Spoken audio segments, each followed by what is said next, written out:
maybe that could be a drive of like just spending millions on vibe coding through the API, basically, or whatever they're doing.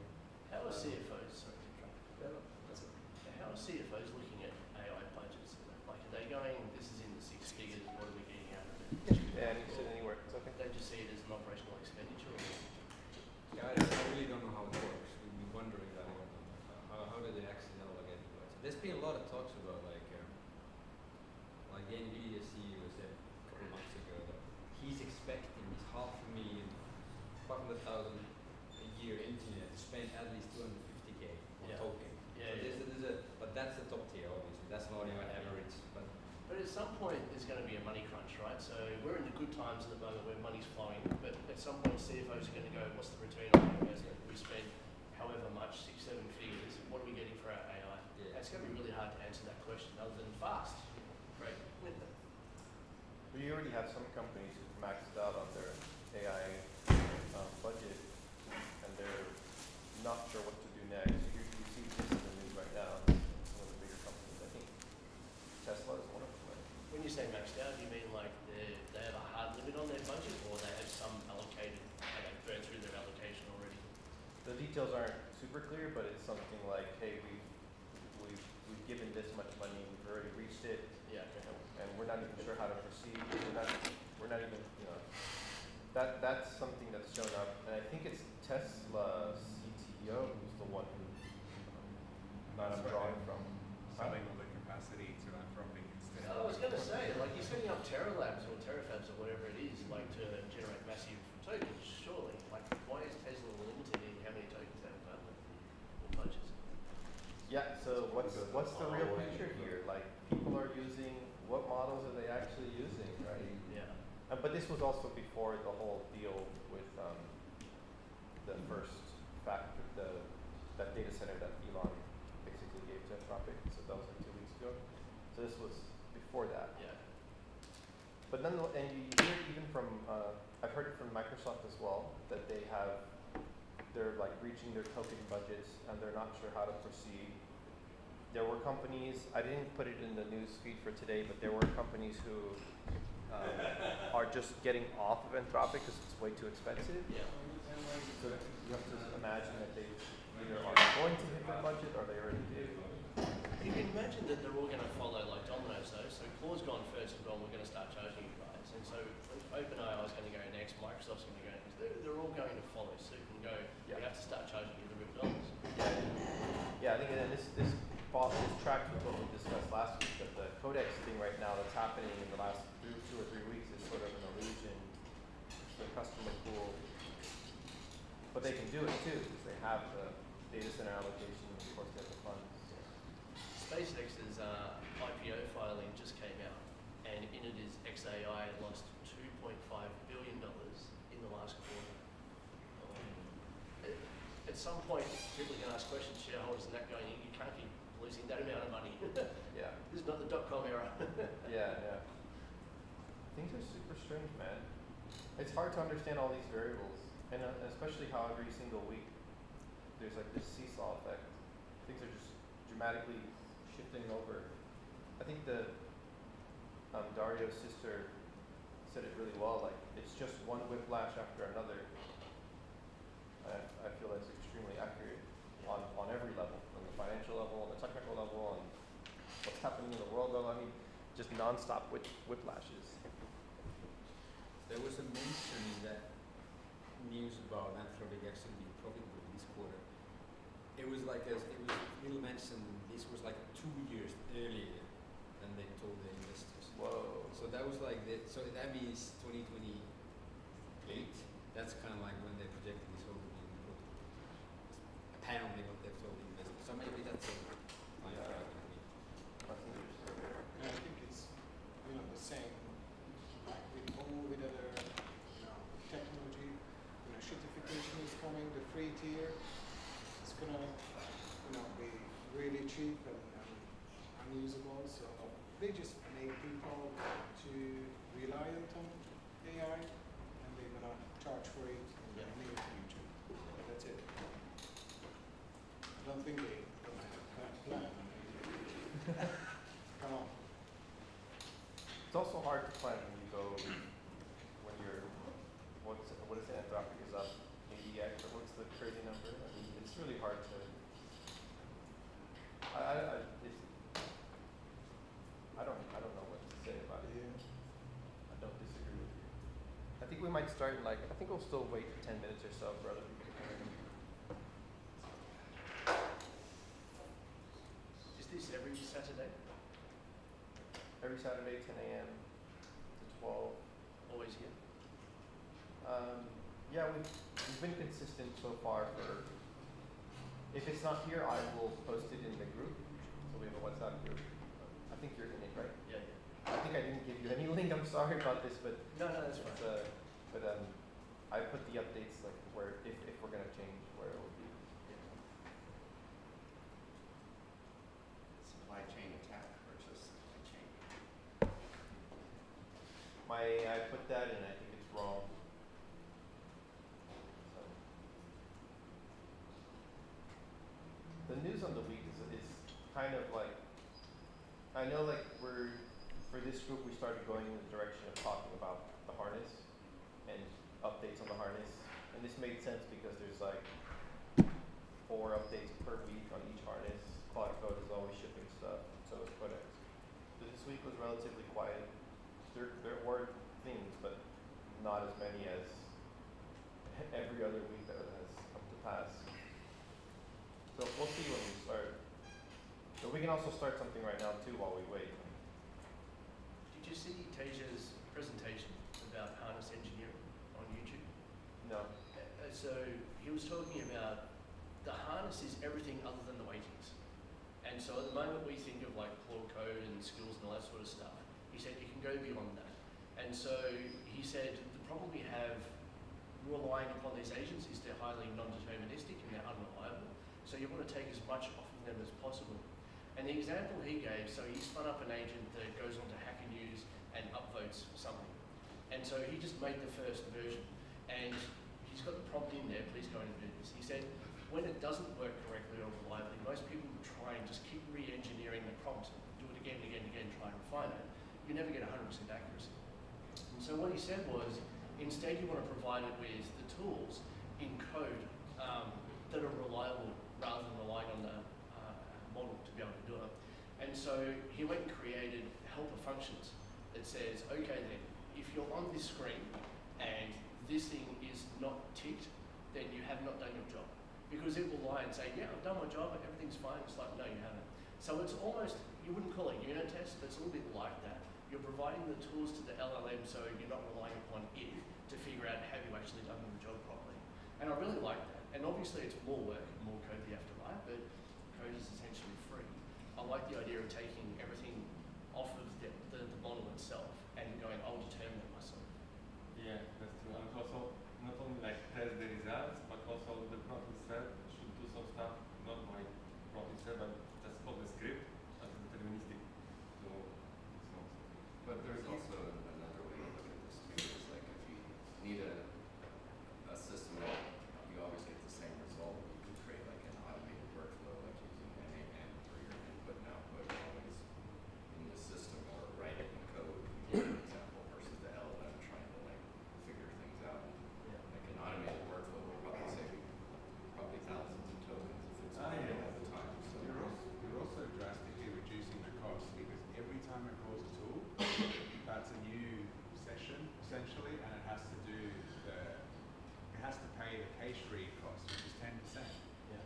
So if you call 10 tools, that's 100% of the token cost. Yeah.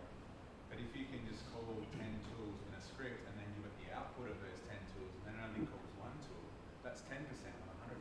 Yeah. I love that Claude and Codex have brought out the new /goal. And so you can set a goal and say, please, sort out my taxes. And I'm like, what a way to burn through tokens. Because it's just going to spin its wheels and keep Codex trying has stuff. done that one properly, and Claude has done that one really stupid. Claude is literally just a hook that says every time it's trying to stop, are you sure you want to stop? Here's your goal. And Codex is you're working on this task. When you get to about 60% of tokens, I want you to wrap up and summarize for the next guy who's going to go on. I think it's a double-edged sword. You have if you make deterministic code, it means it's something you have to maintain, and it's you have to deal with the errors when, let's say, the web page gets adjusted or they change the CSS value or something like this. And what we have seen over time is that, and I think Boris, the head of Cloud Code, said it really well, that as the model capabilities have increased, the need for deterministic code ends up becoming the burden. And so you actually want to like slowly move away from it. So there's a hard thing to juggle here. Like we know, for example, He has to say that because he's selling tokens. It's the drug dealer. again, there's like interesting things where it's like Opus 4.7 can run a bash command that concatenates a shitload of Python code, dynamic Python code right there on the spot. And so you end up having what could be a script, but it's run, generated dynamically and run. You would ask, okay, well, why would you want to do this? Well, if the prompt is easier to change over time, the deterministic code is not, because it requires a human. Like it's easier to mess with the prompts. Your time investment there, the energy required there might be less of a cost than the deterministic code part. Yeah, I think that's the other Case by extreme. case.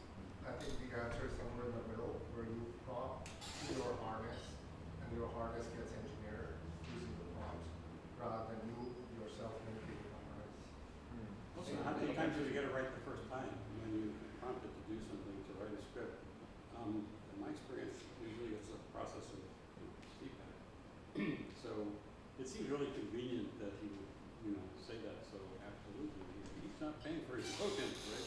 Good point. This is true. And if Opus is actually that good, you could run Haiku with a Python script that calls Opus to fix it. Every time this procedure breaks, call an agent to fix it. This is your success condition. Call it 10 times, check that it's consistent, commit.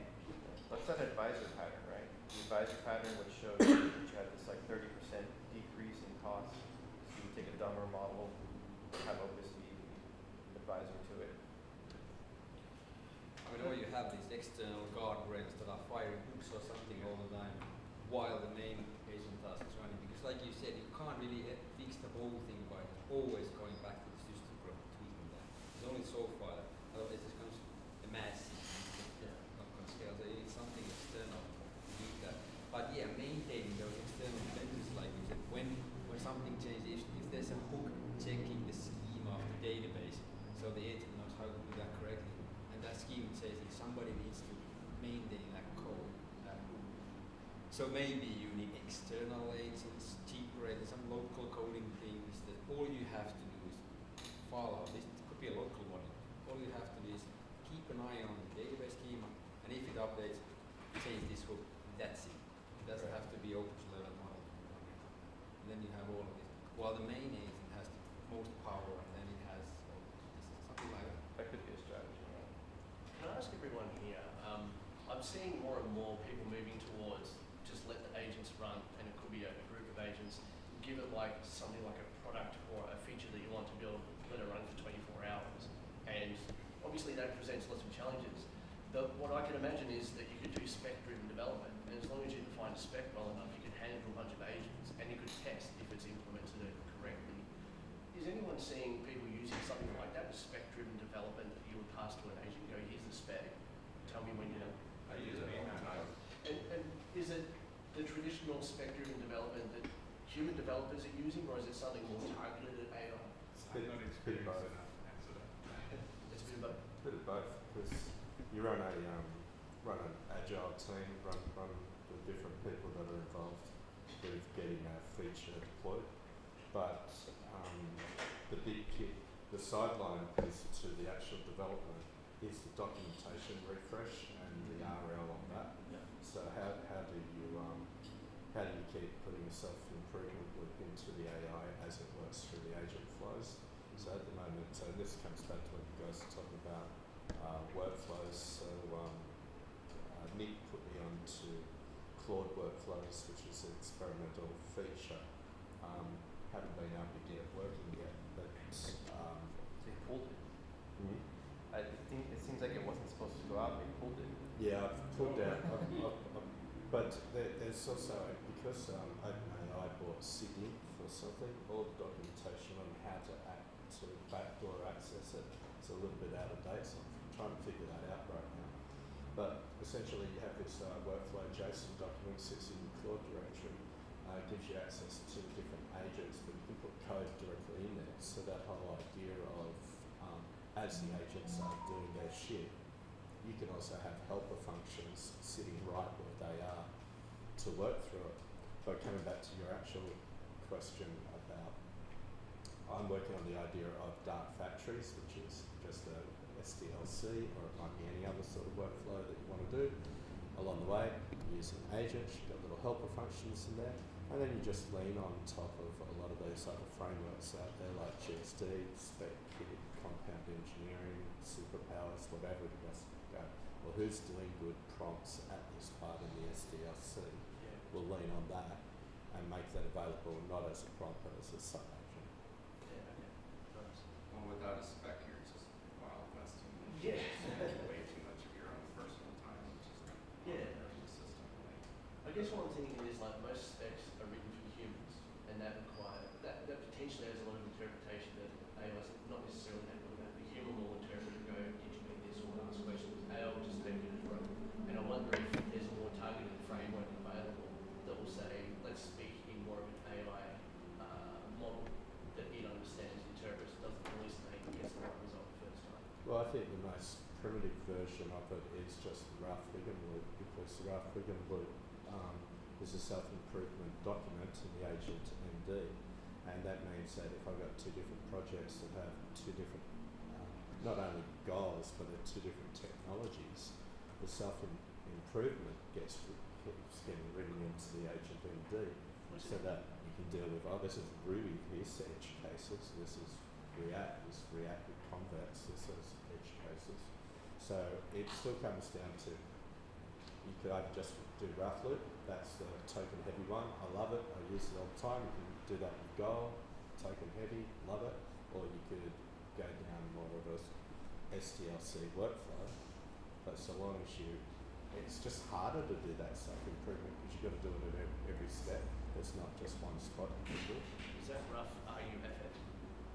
Ralph. Or you just mean rough loop? Yeah, well, I have my own Ralph loop, so I don't use the Claude one, Oh, but you're saying rough, sorry. yeah, Ralph. Oh, okay, gotcha. Doesn't Ralph from Homer's The Simpsons. Yeah, yeah. I'd like to throw out one thing quickly before we get started. Go for it. I think these guys with unlimited tokens are starting to live in a different universe than us. Yeah. So Yeah. when they do say something or bring something up, you have to understand that, like, yeah, they have thousands of agents spending millions of dollars a month, which Peter even posted how much he spent on OpenAI recently. It's just ridiculous. It's not efficient. It doesn't really help us. Yeah. I would love to have that kind of budget, but you have to build for efficiency. When these people say something, it's just like, okay, sure, but you have an unlimited resource there. You don't. Yeah. Was it $1.3 million in 1 month? I think it was. I think that's also a gloating or like a gloating kind of thing. But That's- I don't care. I look past that. It's just It's the reality is when these people are speaking, it's just we have to understand that, yeah, okay, that's cool. Yeah. It's terrible marketing. This one guy spent $1.3 million on tokens in 1 month on OpenAI. Did he solve cancer? No. I personally find like there's a point where using more tokens, my effectiveness goes down. So I'm not sure I believe that these people can just scale it. Like you still have to review at some point. So you're the bottleneck at some point. So are they just wasting money? I think he probably has more people working under him rather than just him pushing all of that. Well, maybe they also use tokens to verify. They have like 10 or more agents to do the same stuff. They can just verify which one is successful. I do that too, and maybe I'm just not good at it. But I feel like at a point I have to be there and correct and like turn the agent. And if I'm not there at some point, then the effectiveness goes down at some like level of spend. You still have to steer it in a certain direction to Yeah. get the optimal output. Otherwise, it just Humans are goes- still the bottleneck. Yeah, but I think that they also can use different models. You have, You know?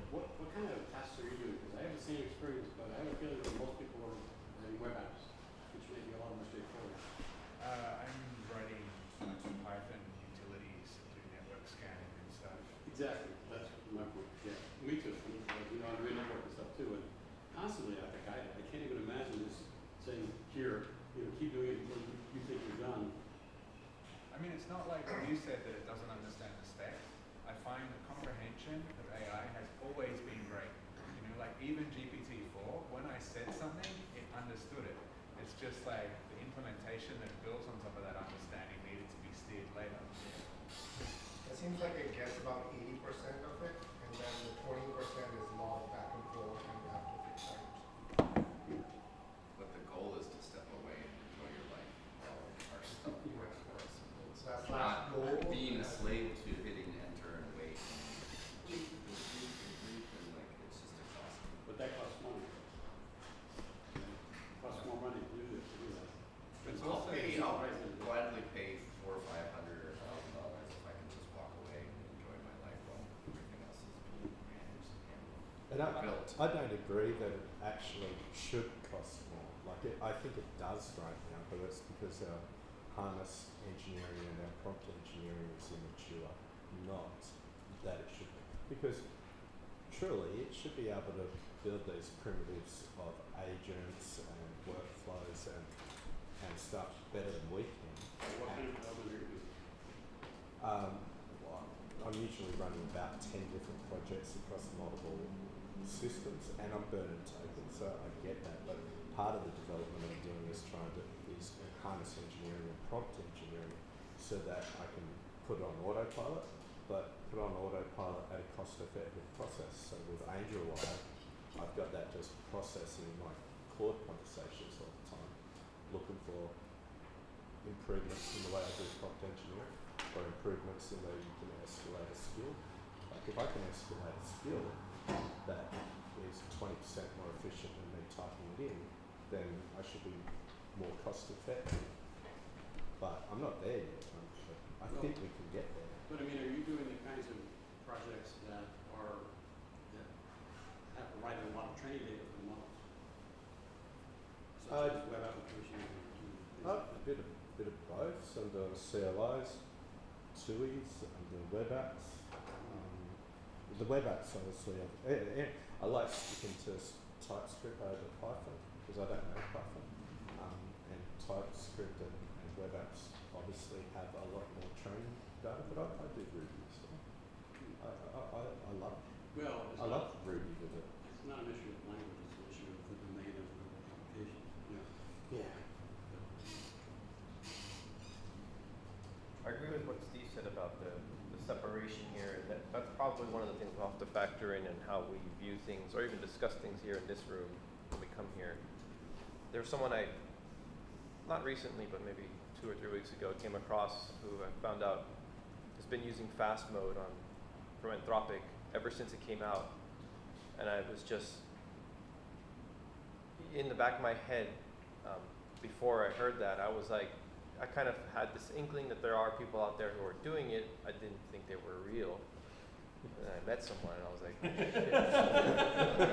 shit. So, but it goes to tell you that there's people with money and with drive and motivation, and that person is like miles ahead of, unless you're making tens of millions in here, they're definitely miles ahead of all of us here in this room.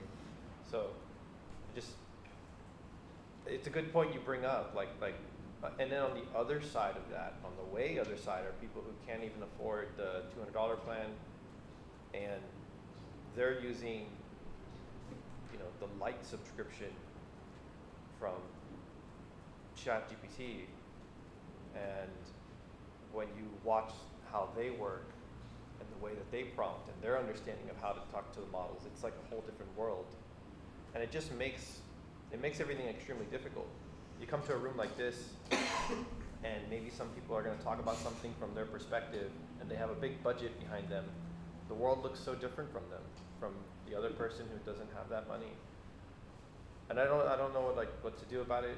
The week that fast mode came out, we talked about it right here in this room. We said that there's going to be this runaway civilization effect, and here we are, I don't know, months later, and it's definitely true.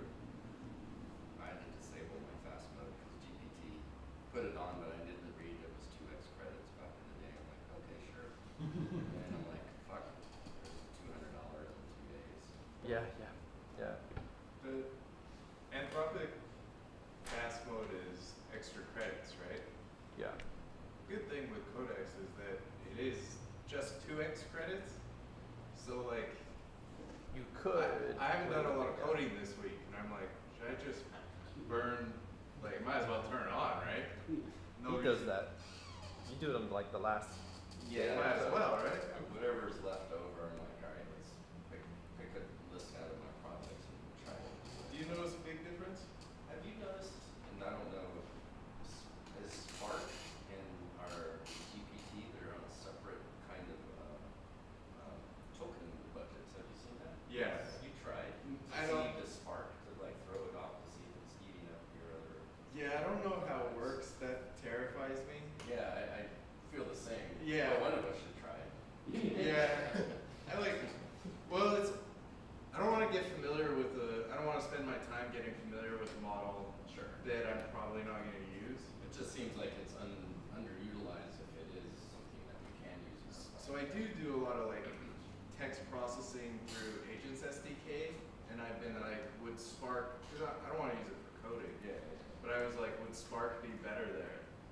Because running these Agents SDK text parsing things takes hours. I'm like, maybe it'd take minutes. But I don't know. I haven't tried. I was thinking using fast mode could actually be profitable if it was part of your quota. Like, so many times I have a spec that's like under-spec'd because it takes me too much time to iterate on it. And then because it's under-spec'd, it runs for 2 hours instead of 20 minutes. So I feel like if I could fast mode while I was writing the spec, I'd actually get those tokens back because it would then execute in less time. No, there's a level of that, and time is money, and like, you know, I think ways to play with that and figure it out. But if it did go through 50% of your budget, Yeah. you know, and you have 5 days, you're gonna have 3 days of vacation, Well, like, well, which like, might be good. like why are we prompting with many pots on the stove, right? Prompt here, wait. Prompt here, wait. One of the things when Spark came out, because I didn't use it, but I was following people that were using it. It's like, oh, if I was using something like this, my entire workflow would change. Yeah. It would have to change. Spark's like 1,000 tokens per second instead of 100. So it's like you prompt and just and with So it's the same model but faster. it's No, a different it's a model. different model. Like 3. It's running on those Cerebrus chips. Have you ever seen them? They're like, it's a full wafer. They're like this big. But people were saying like if I'm programming with this, like I'm used to like being able to like watch the output, steer, and with the Spark it's just like, and it's like I don't know what happened. So like if the models, like if you were working in fast mode, like Dave, like you're working on 10 projects, you might only be able to work on 4 because you prompted it to be like done. And you'd be like, wow, 10's maybe more than, like you're doing that to be efficient with your maybe token usage, but like if it was going faster, maybe you wouldn't have 10. Maybe you could more focus on 4, just kind of like what Noah was saying. Like, I'd get so much more done if I could focus on one thing at a time. But Yeah. if I do that, I'm spending most of my day waiting. just waiting, right? But only come back to focusing on one at a time, and you've got multiple projects. The only thing you want to focus on is that the bottleneck in the middle being the orchestrator. Just so you're controlling 10 projects, you're doing self-learning, and you're just feeding back to me.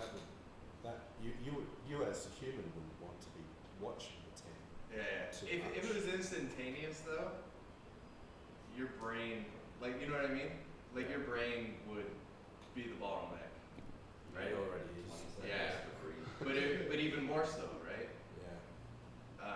Although Spark was the Codex app for a while used to say, hey, you could have saved 12 hours this week if you use fast mode, which I'm like, Well, I haven't done a lot of coding this week, so I'm like, fuck, I should just turn fast mode on. But I'm like, I gotta save the. Maybe I'll find a use for them in the next 2 hours, which I'm not. But there's a difference between Spark and fast mode Yes. on like 5.5. Yeah. Andrew last week when he was here, he said we didn't pester him on it, but we should have. He made a claim that the fast mode on like 5.5 does change the model, which is not what we were told publicly from OpenAI.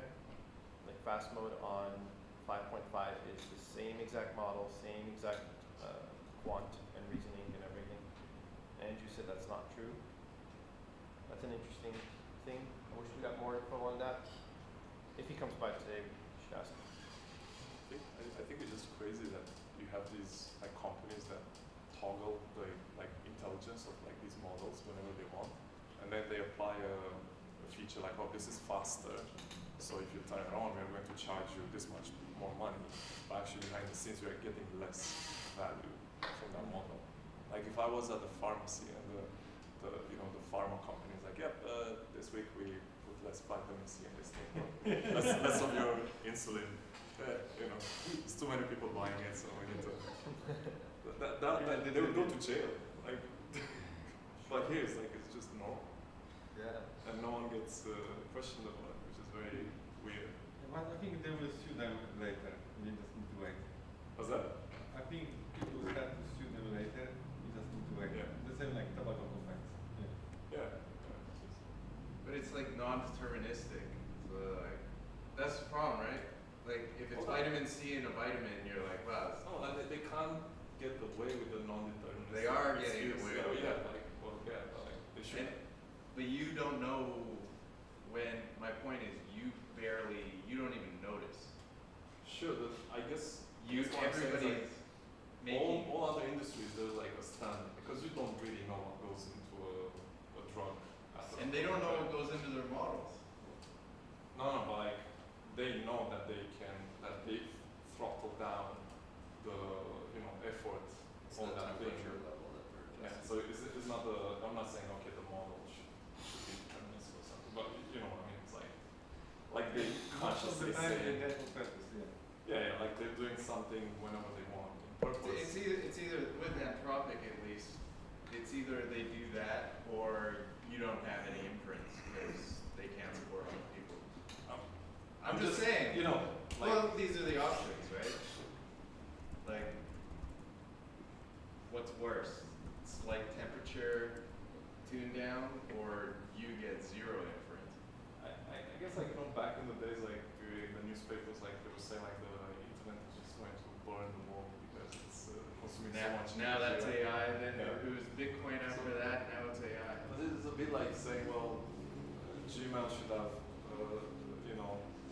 from a week to another should have. So that actually will give you less space now because we're running out of this space, and like it's a bit weird. Anyway, just ranting. So what's in the news? There's not. I'm fine if we go into all sorts of corners today because the news is not. I didn't track that many interesting things. The thing that's up right now is the Andrew Karpathy. I guess we can start with him. Yeah, Andrew Karpathy moving to Anthropic. That's interesting news. So you have the guy who worked at OpenAI, co-founded OpenAI, worked at Tesla. Now is part of the, it's like the recursive learning team, I think, within Anthropic. So that happened. That's an interesting take. The other good get from Anthropic was the guy working on agents at LangChain. whose Which one? name- The guy in the video you said, what? He's been there for like a long time. Been there forever. It was the guy. I've sent a lot of people the videos on like context engineering for agents. He Yeah. wrote Open Deep Research Agent. Smart guy. I've been following him a lot. Anything he talks about, I really enjoy. And he's doing the managed agent stuff at Anthropic now. So from LangChain to Anthropic, and then now Andrew Karpathy. So last couple of weeks, they're getting really good gets. Some interesting stuff going on here. And there, for the last couple of weeks, there's been almost no real big features from Claude Code. It's been all bug fixes. And I wonder what's going on there. Why are they doing so much stability? What do you mean? We had agents last week. We had Go, we had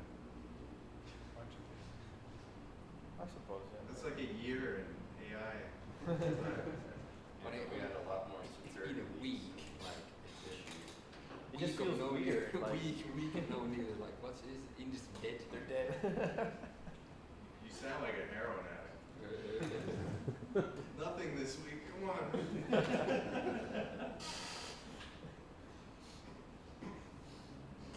What else is, so let's see what at least my AI cooked up. Let's skip to,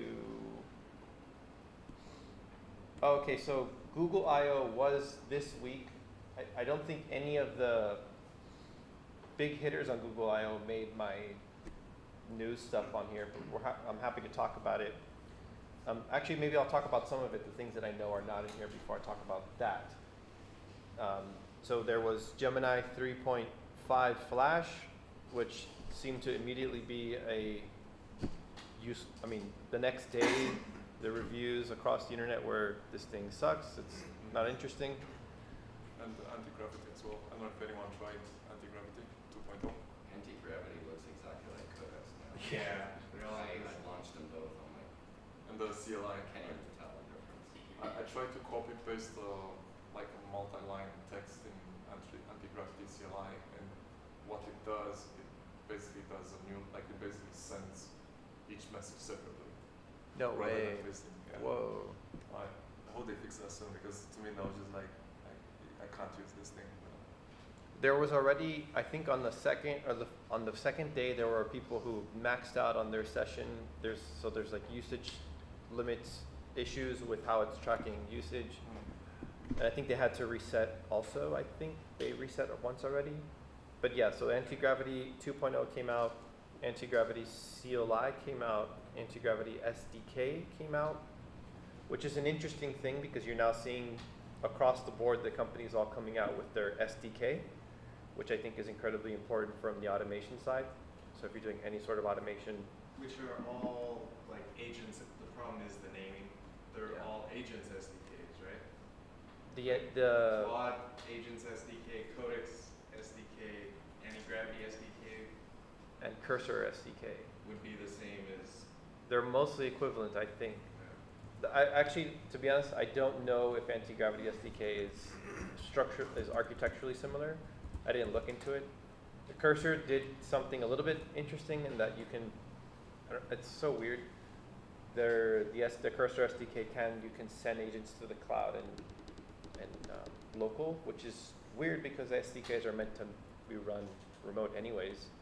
So I'm not sure what that's about.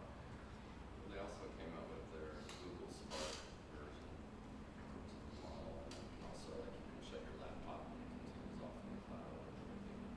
Yeah, or Gemini Spark. Yeah, Gemini Spark. the personal agent, the OpenClaw. And Gemini Omni, which is a multimodal one for all kinds of good stuff. Yeah, I heard. Yeah, did anyone run that? Yeah, did you check out their video stuff? I posted a claymation test. How was it? It was short. Well, quality. Yeah, it was cool. You can like, if you have Google or Gemini on your phone, just say create me a claymation video based upon how atoms are made. And it'll create like this little cool claymation explainer for your video. But the Omni model is also more important. You can do object removal in videos. So First, you can remove your head, which is hide your glasses, which is can do that. So the multimodal stuff is very interesting to me from the art side of things, but not really more of a programming technical side. This is what you made? first, your prompt is broken into tokens. The model processes them to predict what comes next. It chooses the word with the highest probability. Pre-Java flag corrections, and on the left, and then look for all the street view and making a video of that, first person video, making that. What the hell? Yeah, Nick, if you pull up like Google Omni, there's a lot of cool like potential use cases, but not really programmer experience on this kind of thing. But what about the robot? Is that in your slides? The live stream that everyone's been watching. Oh, yeah. The robot. Oh, the guy who's been non-stop. The robot, yeah. It's not in the slides, but we can also bring it up. So let's just do Omni real quick. So these are different things that you can make with Omni.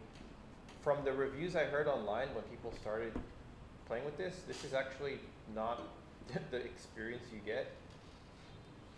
Big It's surprise. always the case.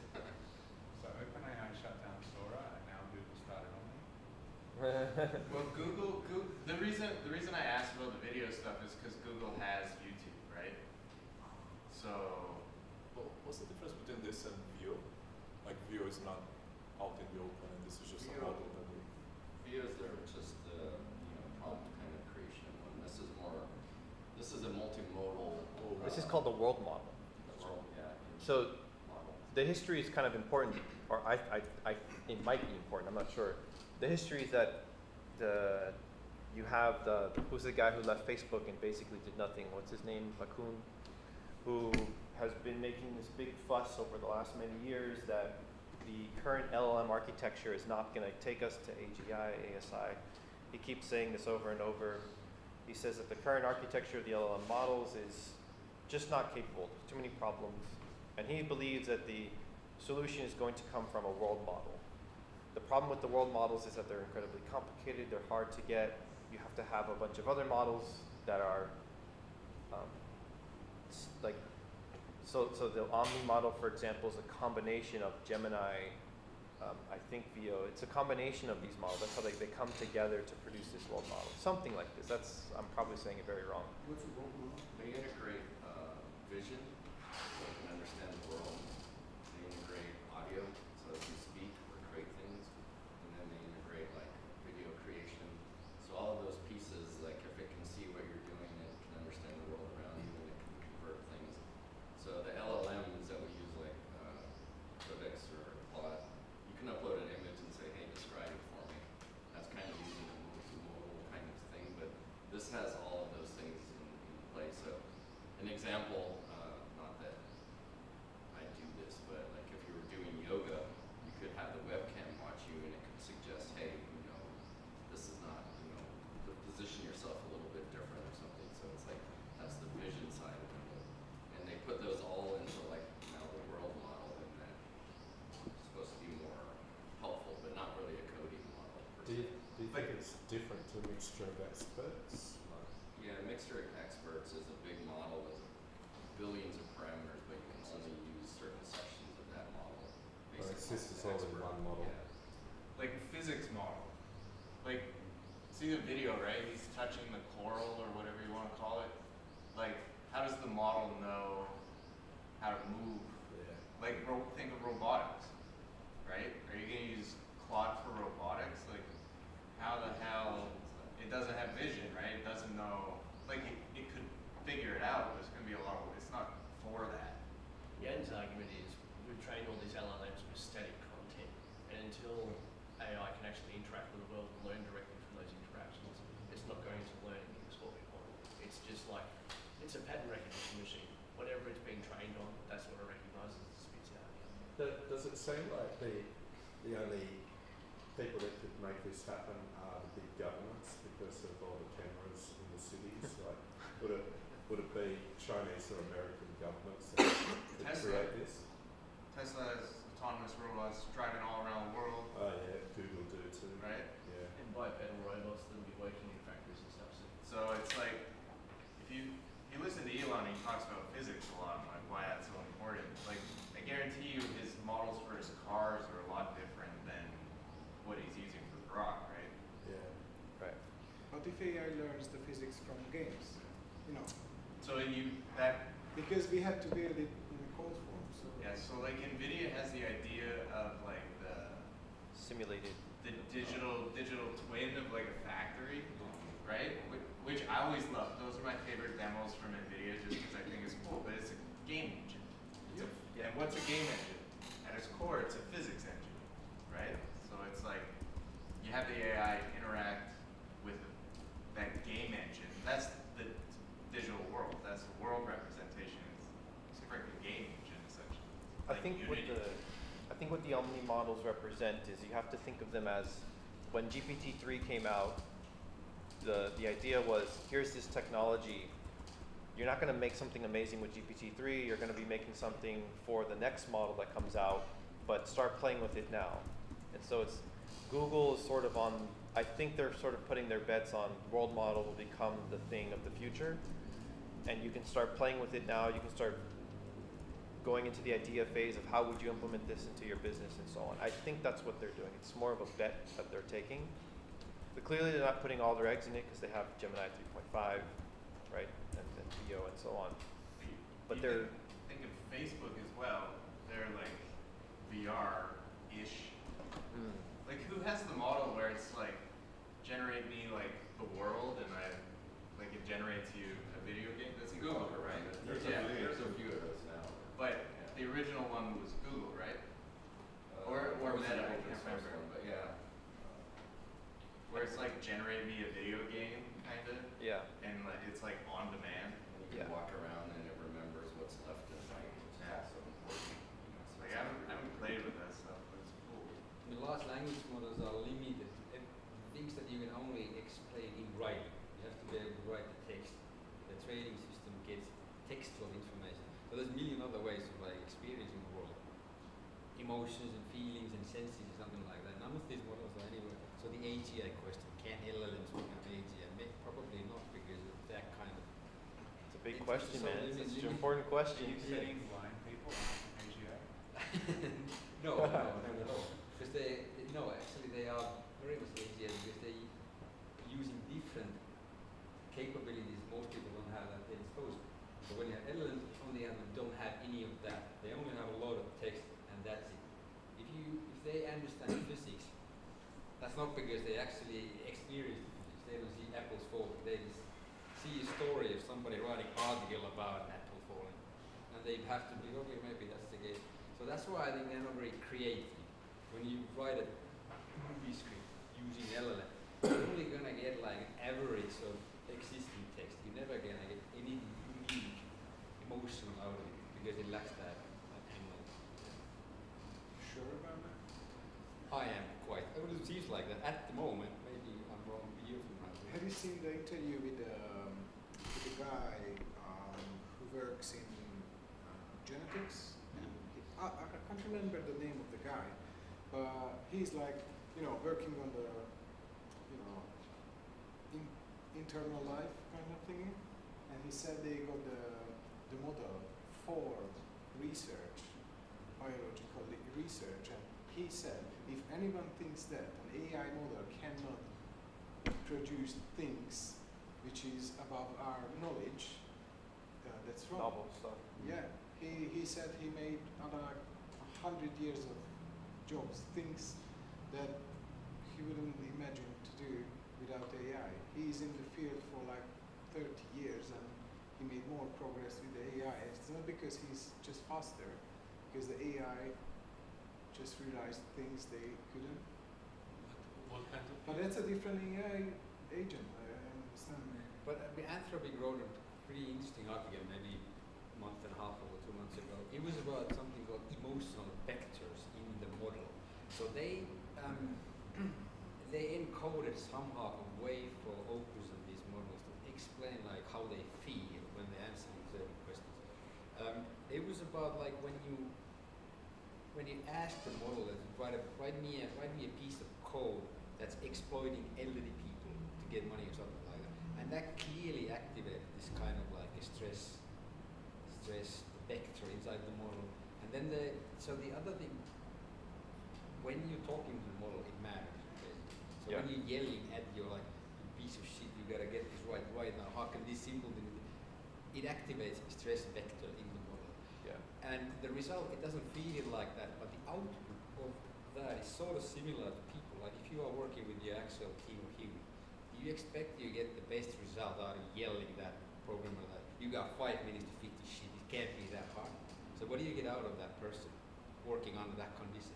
That kind of same applies to like. So there are elements of that one, but I think those elements are still like they are inferred from the language, fed into the system. So it's just imagine this is how it probably feels to feel like a human. So it's not real.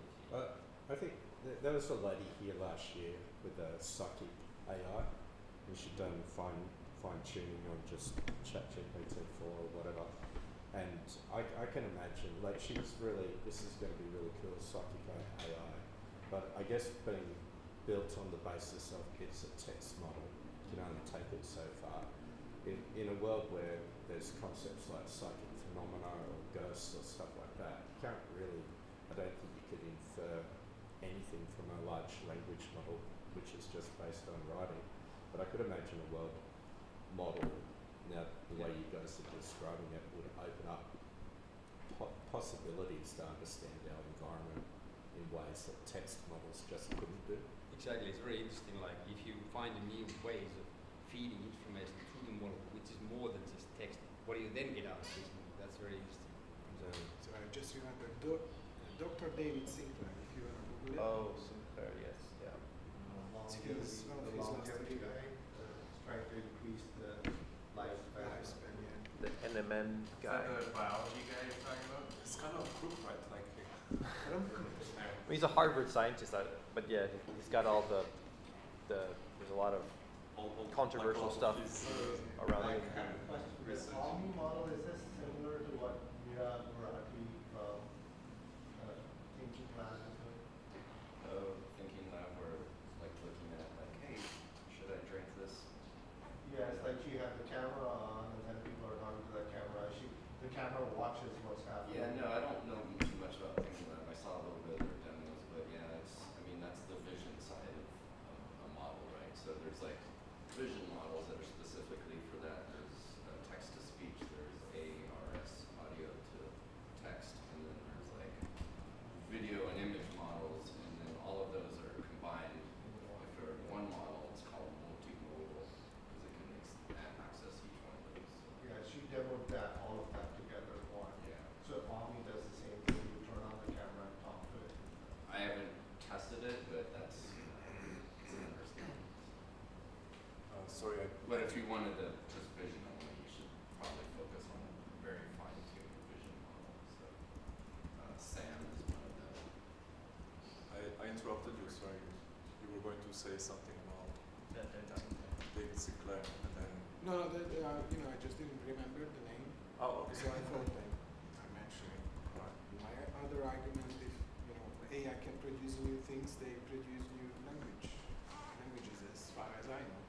I'm not sure if it's true or not, but they say, two different models started to talk to each other and they invented the language because it's more, efficient than our language. I would say it's a new thing. Probably it's just the beginning. What is your definition of a new thing? Pardon? You say it's a new thing. What do you see as a new thing? What is new? I mean, language are no new things, but if you invent a new language because it's more efficient, I would say it's a new thing. Isn't it not? What is a thing? I mean, is it a I think philosophy I or? think there's a difference between a jump in knowledge versus an evolving. Let's say, Or a remix. okay. Yeah. Let's say there is a jet engine. So we have engines already, but the AI created a brand new kind of engine already. Is it a new thing or not? So the concept of engine is not a new thing, but the technology behind the new engine is the new engine, right? And without a human, that engine wouldn't exist. But is it just mining all of our human knowledge and like is it novel? Like with the biology thing, one of the things David Sinclair is probably doing is like, oh, I want this output. Go through all scientific research and find me the inputs that can potentially get the output, and then do like matrix math on 100%. it. You know, it's like Yeah. like data, it's there. The problem is like the human bottleneck of looking at it. Like he's vibe coding biology just like we make shit websites. Aren't you doing the same? Aren't you harvesting Yeah, I all make the human knowledge and building on top of it? Yeah, make shit vibe It's the websites same thing. that make no money and don't work well. Yeah. But you know what I mean? Like if I take what I Yeah. do and I apply to him, like I can see how that's useful. And biologists have a lot of molecules mending together, folding models, like. It's like microevolution and evolution. So we cannot prove evolution because it takes fucking lot of time Yeah. to prove it. But we already proved microevolution, like small changes. You know, big changes is a series of small changes. Yeah. So it's like if AI building small changes, you know, in time, it's gonna be a brand new thing. Like the folding model, like AlphaFold from Google, right? Is it like inventing new things, or is it just allowing us to do the old work faster? Yeah. I might argue old work faster than. Yeah, I think it's still like It's still autocomplete, but for molecules. Yeah. It's like we're able to make more websites and make more shit. I feel like biologists are just getting to the vibe code stuff. We're like, oh my god, look at all these things I can do now because I'm no longer the bottleneck. I'm like offloading a lot of that research. I'm gonna move the topic back to just new updates. So here's one of them that came out. I think it was yesterday. So it's a minor update. We'll talk about it. I'm just gonna talk about it and then we're gonna move on. Stateless for MCP is gonna come out. So this could be an incredibly useful tool. So if you're doing harness engineering, if you're doing FDE, having this, knowing about this is going to be useful. Anytime you do software architecture, stateful versus stateless is a very big deal. So I'm just pointing it out that this is coming. They said that it's already in the release candidate. So that's going to be very, very cool. Just something to put in the back of your brain if you're an architect. Can you explain why it's different? I don't know the specifics on how it's different, on why it's stateless. The headline says that there's no handshake, no session ID. So any request can hit any server. And so you know how if you're doing remote MCP and you have like, let's say you have 10,000 servers. I think the way it is today is that if you start a request, you sort of tie to one server. If you go to another one, your state's gone, things get messy, big problem, sucks. That also means how you reason around your design changes. So when you're doing stateful design and you're architecting that, it's a much different design compared to statelessness. Statelessness is usually incredibly easy to reason around. I think we just kind of wait for this to roll out and play with it. I'm certainly going to be one of the people playing with it. Should be faster too. No handshake. Stops being a bottleneck. Oh, I have a question, and probably you guys talked about this before. It's a bit of a new question. Like, why are we using MCP instead of just CLI these days? Like, what's the advantage? Yeah. Because I have an application which writes both, and in my case, the reason is that the MCP server runs one session and has to read and parse and analyze data. So because it's every stateful. time you call use CLI, it's going to have to happen every time. So it's like the server part basically. Because you can have state there, and then you'll survive multiple sessions across sessions. How would you use an MCP a CLI remotely? Like this is talking about over HTTP. Could you do that with a CLI? CLI hits The run- API endpoints. The runtime environment, like you can run CLI on the operating system, they already run that. But when you have like agents running in the cloud, in the server or something like this was not my idea, but I read about exactly this question. It was again Anthropic, they wrote about it a little while ago. So they would go like, what, should I use API, CLI, or MCP? So they laid out cases of all of them. I don't remember exactly the details, but the case for MCP was that when you have a system that purely runs in the cloud, so it's just a server application, it needs like a serverless way of accessing other services, then the MCP has a case in there. But if you're running your local system on your machine, you might as well use CLI because it works. And that was These servers, I think, are usually on just Android. Yeah. They run locally. There's also the protocol for doing over. I think there might have been a mistake in how I was one of those people who said that, hey, CLI is really good. I remember myself thinking this, but this might be a mistake. We might have made a mistake by throwing out MCP too early because it does fit. One of the problems with the CLI is that you have to teach the model how to use the CLI, and so you end up either making a skill or you do something about this. And you can bake what the CLI is supposed to do as a first-class tool that the model can see if you go the route of MCP. the problems of MCP from yesterday, the big issues back then were you bloat your context window on session start because the MCP has 30 tools or something. This was, I think the reality here is that we were just poor programmers. We shouldn't be making MCP with 30 tools. And if you look at the harnesses today, they sort of already allocate MCP context windows to 0. So like Claude Code, for example, has tool search. So the MCP doesn't get loaded in on session start. And so the problems that we had yesterday are not problems anymore. And we've kind of already stigmatized MCP, and we've never gone back to seeing how useful they are. But this is if you need first-class tooling that the models can see, and maybe you don't want to teach your users about this because you're distributing your software, MCPs are incredibly, incredibly useful. Those see, like, when you're talking about CLI versus MCP, you're talking about part of the MCP called resources, and they also have tools and they have prompts.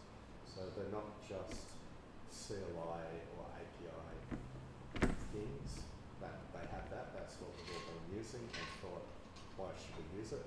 But they have the tool column built in that the model can use, and they have the prompt injection. So the whole idea of loading something like a file, straight like context prompt injection, is something that works easy well with the MCP. The other thing about CLIs is that unless they're designed to be run by machines, it's going to be a non-structured data stream. And MCP servers use JSON. If you write your CLI to ingest JSON, for example, and then write JSON to send it out, then that's the same as MCP in terms of communication. But if it's just regular human designed for human CLIs, there's more work for it to do. That's the parts of it's not machines. Those are good points. Thank you. So I'll move on from this. The other, similar to MCP, this is an interesting, so this is part of the Google I/O. There was this talk about web MCP. This is like this newer thing. Let me pull it up here. Combined with this is Chrome pushed out their models to all Chrome instances. Yeah, the Level Nano of model. inference. So you get the Nano model that's now in Chrome. Which can then call, like, what's the point of having your website having an MCP server if nothing can call it? Well, Here you go. two things together, yeah. Yeah. Nuts. So this is so web MCP is it's this idea that they have that your website can expose an MCP that your agent can sort of connect to once it touches the website. And your browser now has local inference model. Yeah, and so they also ship the Nano Gemma model inside the browser. It's a 4 gigabyte. Gemma 4. Yeah. Pissed about that, though. You should. Yes. It's They a don't lot of. realize that what they're doing under the hood. Also, Google killed SEO, so anybody working in SEO right now, their browser stuff is all going to be AI questions and stuff like that. So they're shifting away from a lot of that. So unless your website is in their data set, I think the other benefit of this, because I thought of this problem last week, I'm like, why has no one solved this? And then I found out that this is about to be released, is that agents can't generally interact with websites very well because they're structured for humans, they're poorly, all that sort of stuff. And you think about there's like 5 million SaaS websites out there that agents can't really interact with. And so you put something like a layer over your SaaS or your website that makes it digestible by an agent, and then your agent can navigate it, and you can start to get into things like your agent can negotiate using your SaaS and look at like usage limits and sign up for contracts and stuff like that. And suddenly your SaaS isn't historical anymore and throw in the bin. It's still usable because the future is agents doing all this stuff and not humans. And that makes a lot of sense to me, having something like this. I don't know where they're up to or how good it is. Yeah, it's not official. Like you can use it today, but I think you have to like turn on the settings in the browser. So it's not available.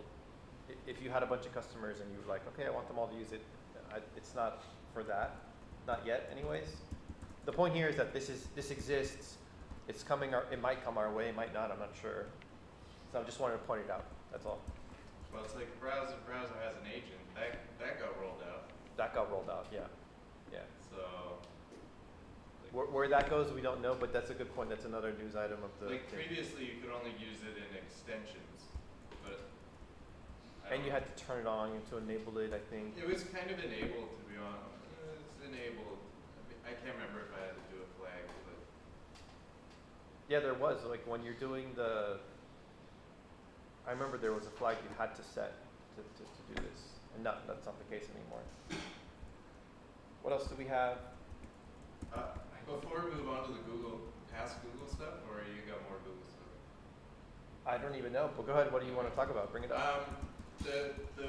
What is it, 3.5 Flash, right? Everybody doesn't like it. It's Yeah. a Flash model. It's their lowest end model. And I think they marketed it poorly. Sure. Because they're like, oh, it's better than Opus. And people are like, no, it's not. It's complete trash. But they're doing weird stuff because Gemini 3 to 3.5, it's a 3 times price increase. So like, what are they doing? Like, it makes no goddamn sense to me. The Gemini 3 Flash model is good. You're not going to use it for frontier coding. That's not what it's for. But for like text processing, it's great and cheap. But now 3.5 Flash is 3 times the cost. Right, it's And $9. I was like, why would I use that? I just use 3. Like, I don't understand where they're. It's not a positioning Flash this. model. It's no longer. I think that's it's like below a Sonnet. Yeah, or almost equivalent to. It's way cheaper than Sonnet. It's What's Sonnet at? 50% cheaper. Sonnet's at how much? Like $15. This is at $9. It's 9 to So- 15. Okay, sure. It's Yeah. only 50% cheaper than Opus, so that's not really saying much. But yeah, it's what, $35, $25? Sonnet's This expensive. is a fourth the cost. So we had $3 in the previous iteration of Gemini. Now you have $9. It's 9, yeah, and 150 cents per Less storage. output or input versus 150. Like, it's a big difference. Yeah. So I don't know what the hell they're doing. They have their model names are weird. They have like Flash comes out, and then they have like Flash Lite, see underneath, which is like even cheaper. So like, I don't know where Flash sits. I feel like they shouldn't have named it Flash. Yeah, that was definitely part of the rage this week with a lot of folks complaining that Gemini Flash is it's just not consistent with it feeling like a Flash, in terms of pricing. Yeah, it's like, don't promote it as frontier coding. Like, I'm sure it does better in the benchmarks, but like now people's expectations are high, right? Yeah. I think they also said it's so much more faster too, but I forget the exact. But like a 3 times cost increase is a big deal. I guess. Well, but it's not the most current, Flash Preview is not the most current. When Flash Preview, Free Flash Preview was the most current, was that also much cheaper than, what was the one before it? Was cheaper than? No, the prices have been going up over time. So from the first Flash model up until this one, they have consistently gone up. It wasn't equal and then went up. It was just every single time it's just going up. So first Flash model, the second one, the third, and The so on. other vendors are not doing this? DeepSeek's not doing it. What's that? DeepSeek's not doing it. It's cheap as hell. DeepSeek's cheaper DeepSeek than just had a 75% reduction. I'm using DeepSeek with open code node, by the way. I like it, it's quite good. But yes, good point about the Flash being not Flash. So don't I don't know, don't fall for it. It's bullshit. That's the takeaway, right? Does anybody here use it for coding? I use Gemini 3 Flash a lot for like text processing because it is cheap, and I'm like, well, now it's not cheap. So like, am I gonna use it? Probably no. I think because this Mythos is pretty important because the capability of that model should kind of give us an idea what the actual like LLM model trajectory is, because I haven't felt any of the recent model updates in a long time feeling anything particularly impressive. They've been just upgrades on them. So if that's yet another lackluster TPD5 moment, then it's starting like safe to say that path to AGI has to come from somewhere else. Starting to feel like that. I'm feeling it, man. I agree. AGI is a fucking scam. So is ASI. I don't buy it. But that is another piece of news, by the way. So DeepSeek now has this 75% off permanently.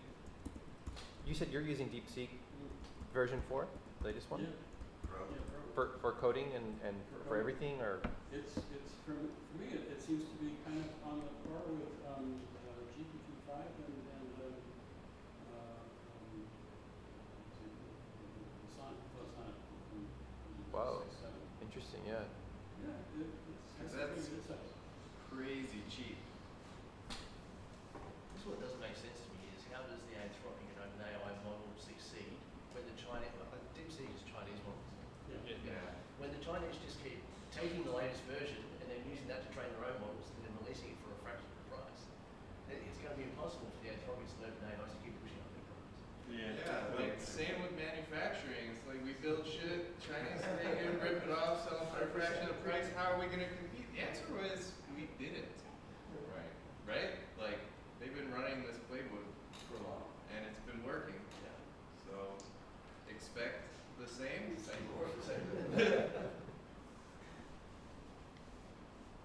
What else do we have? I don't know what this is. My AI pulled it in. I don't think I haven't met a single person who uses A to A. Does anyone use A to A in here? When I ask people about it, they ask me in return, what is it and how do I use it? So it's useless to my eyes. I'm just gonna skip it. I'm gonna skip this too. My AI, the agent, so the news feed comes from an AI agent that I just run. More security issues, no surprise here. I think I'm just gonna remove this from the prompt. Don't ever bring this up.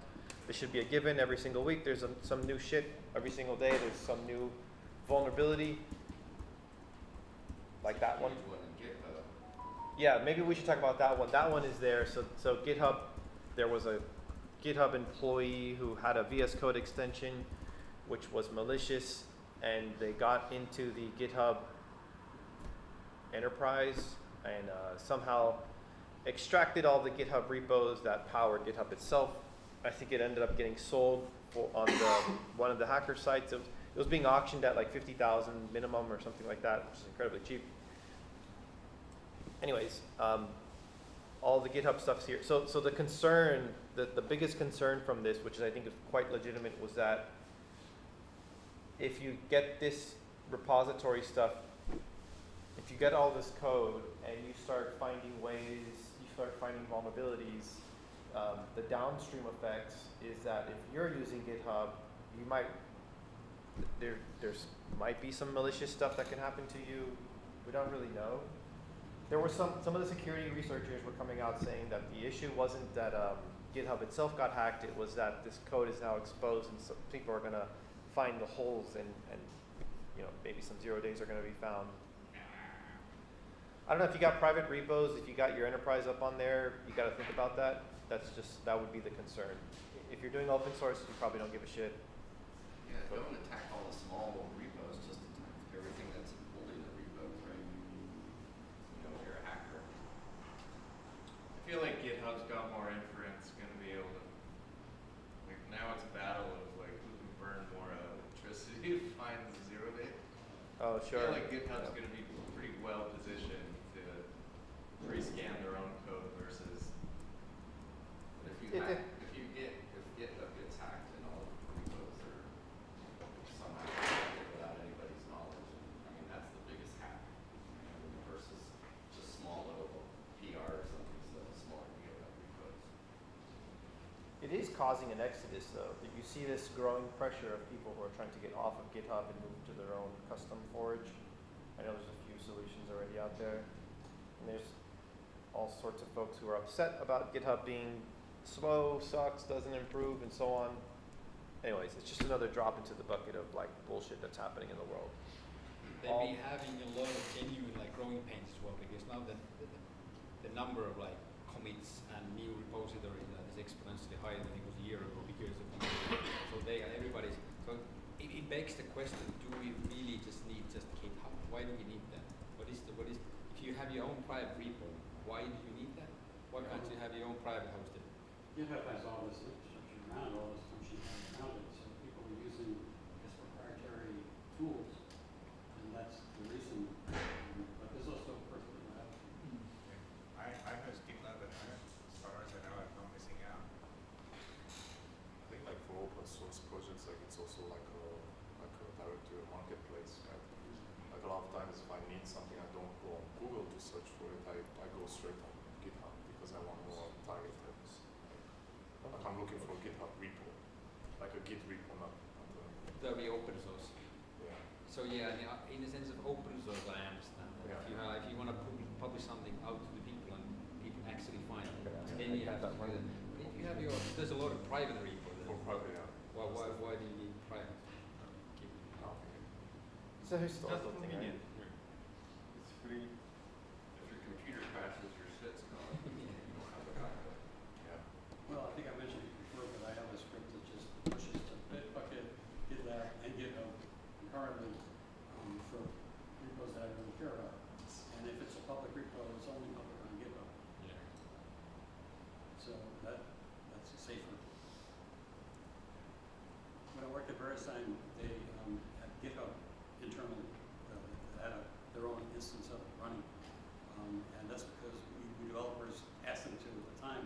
The others didn't really have this new functionality. I try not to depend on anything vendor specific anyway, so then you can just run your own. Because the version controlling Git is used much more than just code these days. People are storing their skills and aids and memory files and everything and sharing that with the team, with GitHub. It's not easy, it's complicated. So yeah, it's like the best available right now. It's not that great. So expecting to have something better than that for agent use than GitHub. Well, it's still the best of it, isn't it? It's best. It's least bad, right? Least bad, you know. I use Git which is self-host, works pretty well. You have a server, you just push. The reason I don't use GitHub is because I don't want my stuff to be public, and I don't want to pay. I already have servers, right? I pay for a server, so I just put Git on there. Plus, a lot of my repos are like, I put a lot of data in them, might be like hundreds of megabytes of data, like that, and then Git repos have like limits of like 500 megabytes. Like, I don't even want to think about, I just want to like commit my shit, and I don't want to worry about how much space I have left in my repo. Are you using LFS? No, it's usually text. It's not usually blogs. Yeah. So like, you've seen my LS project. It's bigger now. Right. All that data just, like fills up eventually, and I'm like, I don't want to worry about hitting GitHub private repo limits on a non-paid account. Yeah. I just push my own. Is anyone here using LFS on their GitHub? Or their Git repo? Sorry. Yeah. Like, are you just like putting videos, No. PDFs, or? It was like map data. I was creating some OpenStreetMap data for like indexing just for like local, it was like Singapore or something. Pictures or tiles? Tiles. Yeah, GitHub says 1 gigabyte free now, but it's still it's barely anything if you're. Probably enough for me. It used to be smaller. It used to be like I'm remembering like years ago, it was like 25 megs or something. I've just assumed it's that. Well, I ask because things are changing, and as was brought up, that people are storing more and more stuff in there. They're not just storing code now; you're storing everything. It's ideal. Right? Yeah, it's like, ideal. Like, even what I'm doing is like, that's not a good way to do it. Like to store all this shit in a Git repository. But you want to, right? Like Because it's convenient. It's convenient, and there's like I want to put. I don't want to have stuff like I have some shit in Google Drive. I have some shit in S3. I have some shit over here. Like, oh my God, it's a fucking pain. It would be cool to just have it all in one place. I mean, also sometimes I take the other side. I was like, kind of need to run a business, and everyone's just like doing private repos for free and storing all this shit in there. Yeah. I don't know how they are able to actually make some money for this. Yeah. Yeah. No, it's a good. Yeah. I asked because of the whole private server thing. I'm just thinking, man, if you go that route, maybe you just do LFS. Anyways, moving on. This, I don't have the link here, but there was this from Anthropic. I really should just try to find the way this works.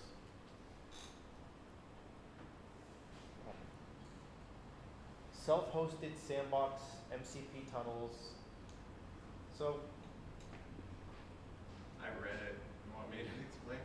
Seems yeah, like I saw the picture and I don't remember. Yeah, seems like you have like right now, if it's like managed in Claude, you like bootstrap their Docker and it runs in the cloud. It seems like what that was explaining would, you can do the same thing, but it's managed in your instance, in like your cloud. Part of the leaks of Cloud Code was like bring your own infrastructure. Self-hosted sandbox, bring your own infrastructure. So it's like you have your agent running here, and that was seemed to suggest it like just does the inference through MCP. I don't know why you do that over API. seems so I don't, honestly, I don't fully, I saw the picture, I'm trying to. Well, it's like, what is managed agent? It's just your agent running in their Docker infrastructure. This would be same thing, but like now you manage the Docker. You just have a server and you just point it. So you spin up a container that you own. Yeah. You get clone on here. You now have a file system. It probably follows all the same like bootstrapping as it would in their cloud, which is get clone, run the init script. Right. It's not hard. And Claude now sends its tool calls over the wire to your container. Yeah, it would just be API like inference, maybe OAuth. That's why. exactly how you use Claude Code. You Yeah. use Claude Code on a VPS. That's what it's doing. No, because Claude Code will run. It has to run inside the container that has the data. But I think this is like you're separating that. Sandbox. No, you're literally separating it. They're two different. You Well, can like Claude Code doesn't run. Claude Code calls API calls that do shit on your local machine. But it runs in the local system with the same container where you're running. This is like, I mean, I understand it's sort of the same way Nick is like, you've got your Docker running completely separate from agents and everything. It's just your system, and that MCP link is some sort of a way to communicate with the Claude Code system. Yeah, it's supposed to. That's how it works. Like it has API. Like Claude isn't. The LLM isn't running on your machine. It's always doing API calls and then doing shit on your machine. Oh, I see what you're thinking. No, this is not. I think that's not the. This is, I think, actually, I think this is a response to OpenAI, who made a similar thing a month ago, where you separate execution environment, data environment, and harness. This is fucking weird. I really should get the picture, because I don't really get it myself, but you separate all three of these. Today, if you're using Claude Code on your computer, you have all three combined. They're all coupled in the same place.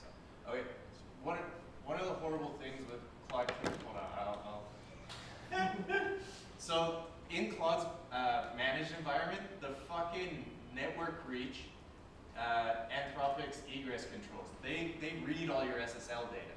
All your SSL traffic, they read, because they have to make sure you're not doing something shady. And that's scary to me.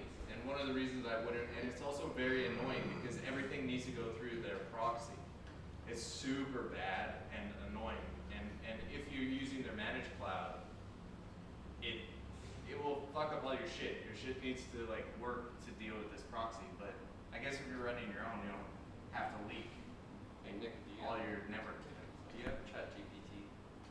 Yeah. What you can do is you can copy that link in there and say, create me an infographic that explains this. No, to be kind of curious, you know, because the GPT-2 image is fucking Oh, okay, that one. phenomenal. Yeah. Maybe I could just do. It's one of the main reasons I still bother the GPT subscription for images. It's someone out there. You don't necessarily need the GPT subscription because there's marketplaces that have image, GPT image too. True. But I generate, I do a lot more on like creative. You know, the giant brand Scarlet of creative Okay. I like to have, I generate all the model images. So I'm happy to pay $30 a month for that. I do a lot of image generation too. The number one best update with Codex this last week was they can render Markdown tables. Woo! Wow! Amazing. But because GP Codex would spit out Markdown tables, just like pipes and shit, and now it renders it as a table. Wow. I can read its output now. What do you think of Anthropic guys saying, stop using Markdown for all your planning, start using HTML? That feels like just token baiting, doesn't it? Because he's generating images, canvas, all kinds of stuff. Well, like, a model can read HTML and reason about it. There's more semantic understanding. Anthropic has always said use XML. Nobody did. But if you look at how they recommend you prompt, they do XML tags in it. Like, HTML is a good semantic layer, and clean HTML is not incredibly token inefficient. But I don't think the Markdown was ever anybody's actual decision. It just came because the LLMs, for some reason, they just like to spit out Markdown. When they want to explain like tables and sections or something, they just, because of the training data, they like to talk Markdown. So it just came as kind of because of that. But it was nobody's actual design. Decision to do that. And then people said use HTML because now you can view it. Markdown's the whole thing. It's Like- just like whatever. I don't hate HTML. Like, clean HTML, paragraph tag, H1, H2, you get all your Markdown stuff. And it's pretty easy to read if you're reading it as text as well and you understand HTML. Yeah, I wouldn't be going crazy with it, but like, before Markdown, I would write documents in HTML because it's easier for me to reason about. Yeah, I think it's more for human standard models, but Yeah. because HTML is easier to read. And even if you want to attach any images or document in the right Then- place, Yeah. it's easier to do in I think in HTML. Nick is versus doing Markdown. wrong. He's not using the image model. Even in Markdown, I would have to use HTML tables because you could do like whole spans and stuff, which you can't do in No. Markdown tables. So like, Let me but do that. Markdown, you can add a little bit of HTML. So I was kind of doing that already. As a visualization, you draw things with HTML, like, and the wall of text is hitting everybody. I mean, Be happy to. Facing the same, having to read so much output and including the Markdown, it's just hard. Yeah. Just everything. So we need Yes. visual. It's much faster to interpret. Just to see a picture or something like a graph or something rather than reading like a block of text again and again and again, like how much we actually read just that output. I can't process like 10% of the whole stuff that opens output, and I can't read all of that. Like I would do like the HTML collapse stuff. Be like, put important shit here, and then even in Markdown for GitHub, because I'll read on GitHub, like use the collapse thing if it's like less important. Yeah, that would Like be nice. expand all, so it's like, yeah, here's your thing, but if you expand it, and then it's like, I don't need to read that, like at the start. Because if it's not, I don't want to see that at all. Like I don't want to decide that. Maybe there's a useful summary at the end of that output. I don't want to see the whole damn. Like yeah, collapse the 90%. That's not useful. Show me only the bits that, and if I need to, then I can expand. I do that in my Markdown, because I write my Markdown for GitHub, Yeah. and it has the on collapse. So I use that a lot. I think that whole HTML thing is kicking the problem down you're just kicking the problem down the street. It's happening because the models are becoming so, Tariq called it information dense, which I agree. If you're reading an output from Opus 4.7 and you have it on extra high, a single sentence that Ready to work. of that output, if you just read the single sentence, it's like it takes like 10 minutes to fucking decipher what is it trying to say, because there's so much the information is incredibly dense. It's really hard to unpack. And so like one solution is, well, I can just see it visually or try to make it easier for me to see. And so HTML becomes the solution there.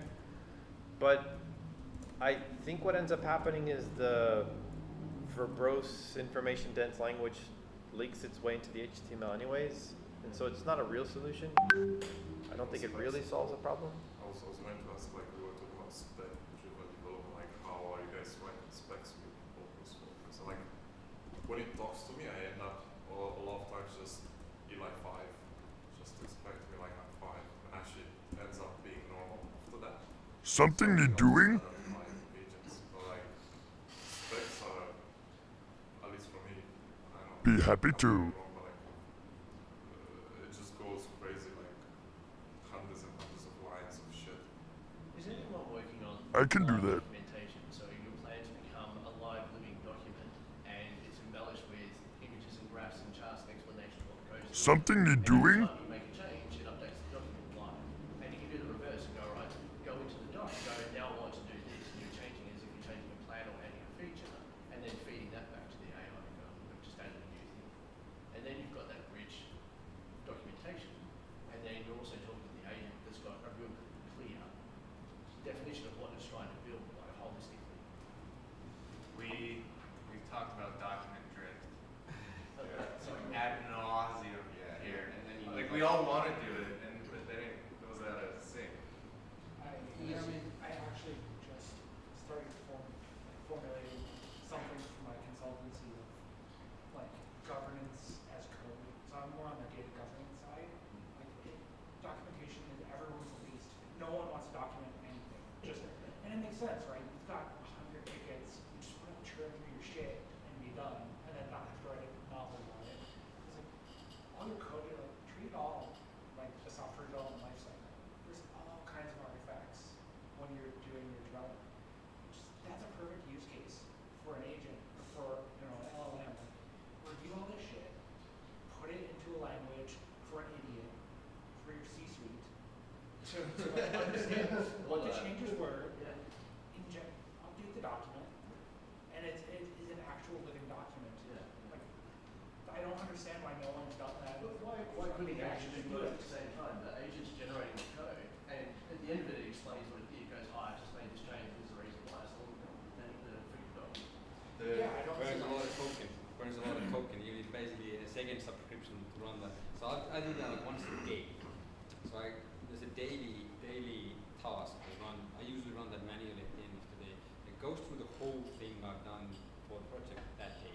Goes to the code changes, the GitHub commits, and all the other stuff I might have added to the thing. And then it compiles this sort of wiki thingy out of it. I never read that myself, but it looks like a kind of wiki. It has index and links and everything like that. That's kind of like a documentation of that. And I run that daily, and that daily is enough to update that.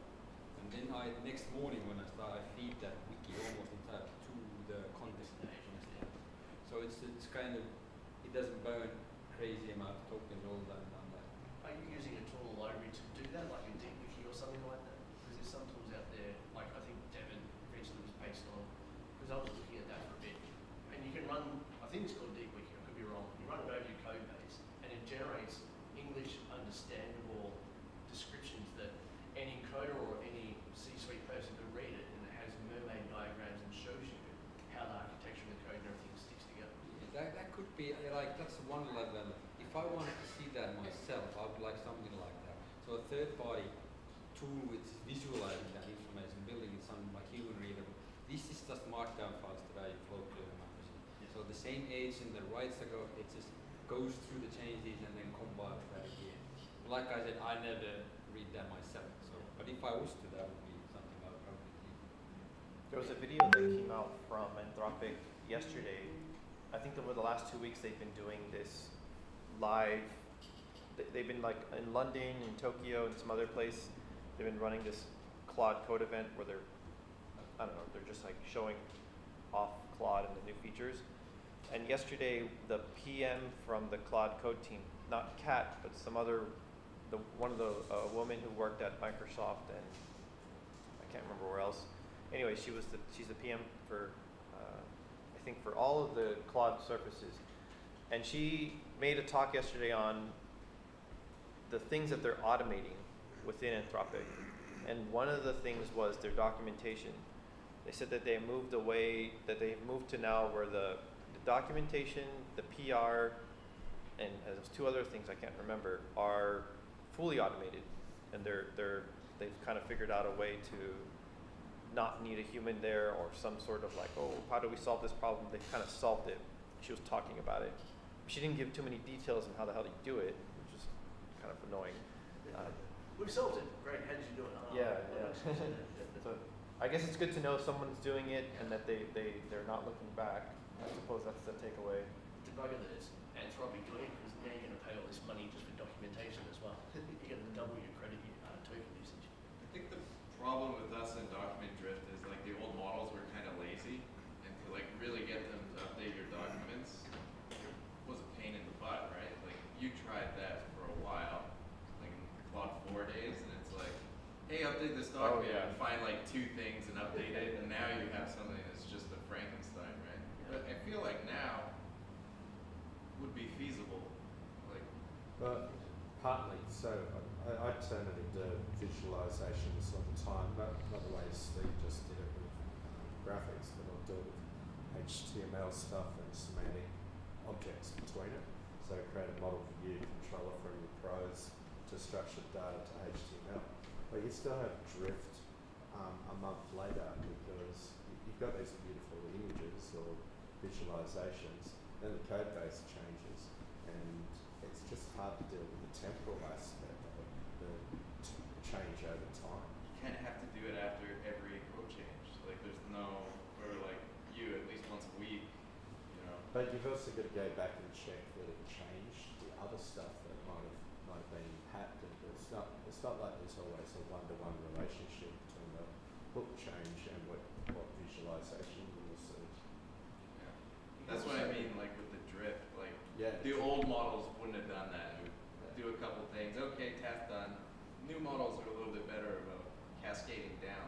Yeah. So the actual visualization is really simple. It's a really simple project. There's a few skills, just pros to this, and take cost in inference, so it takes time.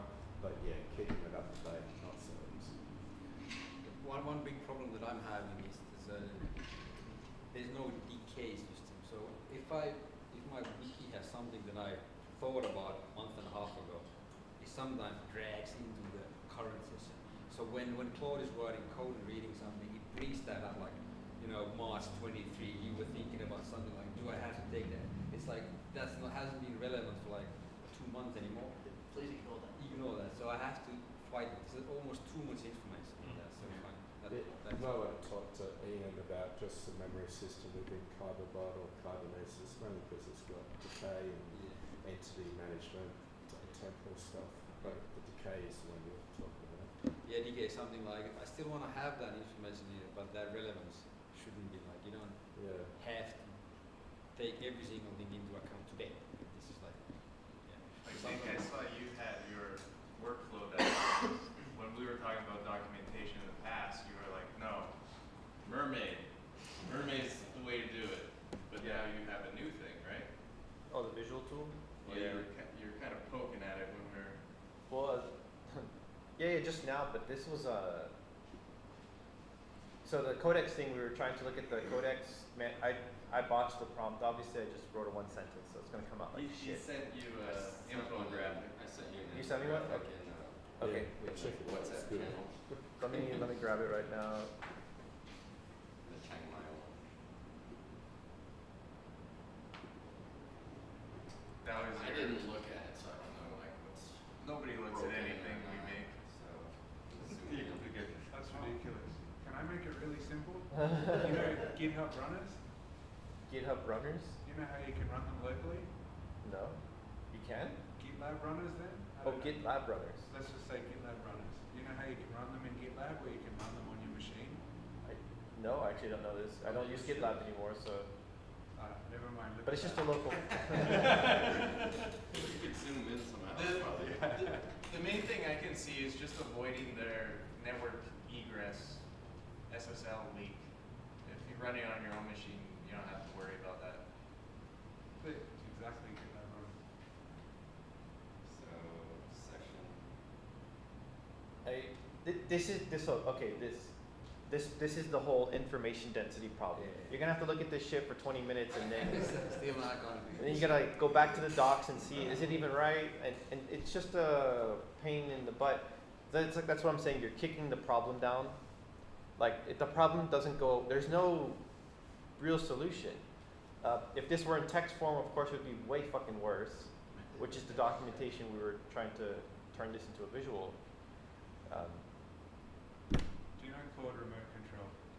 Huh? Do you know Claude Remote Control? Yeah. Do you know how you can use that, or you can use their agents in the cloud? Yeah. Same thing. But that doesn't. I mean, like you want to know the nuances if you're gonna. It's like Claude Remote Control instead on your computer, it's on a VPS. Right, Noah? Right. Well, that's yes. And It's like managed agents instead of in their cloud. I'll be honest. It's I on don't VPS. trust you. Like I would have to read this and double check. Like I'm not sure if it's that simple. Like oh, it's like remote control. Like if a customer comes to, if a client comes to me and says I need a solution where I own the sandbox in this particular way, and I need things to also be in the cloud in this particular way, I would need to know how does this work so that I can say this is the solution you need, or this is not the solution you need, even though it sounds very close. What they were saying on the side is why you need this is because some organizations have MCPs and stuff that look at like client accounts, and they want Claude to be able to access the MCP, but they don't want to set up a tunnel to do that. They want the whole thing to be in one environment. It's still sending out API requests, which may or may not have the customer account data in there, but it's not hosting the MCP in their system. So it Sure. doesn't have you don't have to upload your code. You don't have to use GitHub. You can have your own GitLab, and then Yeah. it can talk to your GitLab without setting up a VPN tunnel back out. Confusing to me, Not honestly. How- confusing. yeah, it's not that confusing. It's like the Docker's in your infra. And the problem with the Anthropic managed agents, or whatever they're calling it, is it has to have a GitHub connection. And if you're an enterprise, you might have your own local Git. Why is that a GitHub problem? just I got don't hacked. use GitHub. GitHub just got hacked and released private code, Yeah. like last week. That's why it's a problem. Yeah, this week. Yeah. So like I have to upload my stuff to GitHub to make it work because they only have the connection out to GitHub. But it might not just be your code, it might be your customer data that's in MCPs. So do you want to have a VPN tunnel that gives them access to query that at any time? That's the visual Or do you want to control the access was to like a it so single that prompt. only when your agent decides it needs to Cool. query the MCP can it talk to the database? Through ALS. Just a new plugin I made. It was for fun. So So ridiculous. I made a new this plugin that was just for fun to visualize things. The prompt I just sent over was, if I can find it. You're kind of using that for your own documentation. It's just for me, yeah. But you kind of had this whenever we would talk about documentation. You were like, well, I don't want to read any docs. I just want to look at diagrams. Yeah, my This philosophy is- here is that the visual stuff needs to be shapes, it needs to be diagrams. This is like the easiest way that you can just look at things. You can just zoom out and you're like, okay, I understand the systems just from shapes and Can the we- lines connecting to them. Can we try a world model next? Yeah. And then you summarize the summary of the summary. Yeah, yes. And then you get one sentence. That's what I do. What's the underlying structure? That's D2. Could you, like, I'm just wondering if you could do the D2 to the image GPT2 and get that looking a lot prettier. Probably. And then WebGL. It's an SVG. And then world, and then VR. Unity. Yeah, it's gotta be yes. VR. No, Comfy UI. All right, I'm gonna move on. There's another piece of news. It's a feature from Codex. That I know they had a video of this. Don't forget about the live stream. I think that's important. What do you mean? Of the robot. And the- Oh, the okay, robot yeah. facility. The one that failed while it was dancing for her. I don't know.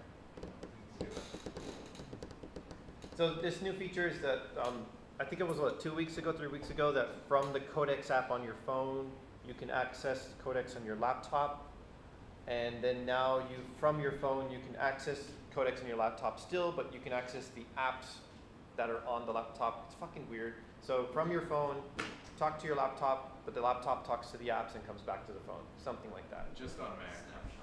Snapshots. Just on Mac. And then you can also pass in the app as context. There's a video of it, and it's not in. Oh, maybe there it is. App shot. Your app. So you're like, Copy the clipboard too. yeah.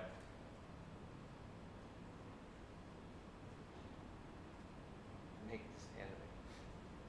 Codex on the phone just sucks. Does it? I can't get it to work most of the time. It's super buggy from what I hear. Incredibly buggy. I mean, it'll get there. What was an anime? Has anyone seen and used Clicky? It's really cool.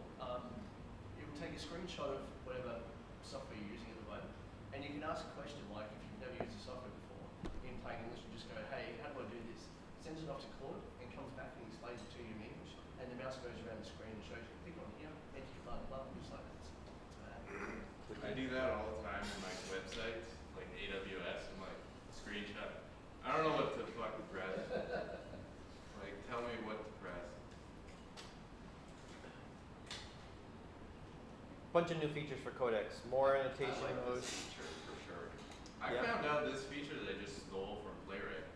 Playwright has this baked in. It's called interactive mode. I didn't know that, but this is obviously different. But the screenshot annotation. I mean, that's Chrome developer tools, right? Oh, I see. Select all the elements. Yeah, and put a UI over what's selected. That's a Nice. Claude Code has a similar annotate, I think, but it's just only like drawing with marker on Like the. for design, this is great. This is incredibly useful to, so like my girlfriend, not technical at all, she's a farmer. This is like useful for her, maybe this is a little bit too in depth, but drawing on with the annotate tool is useful. So there's that, it's, the features that are coming out now are not for us, in this room.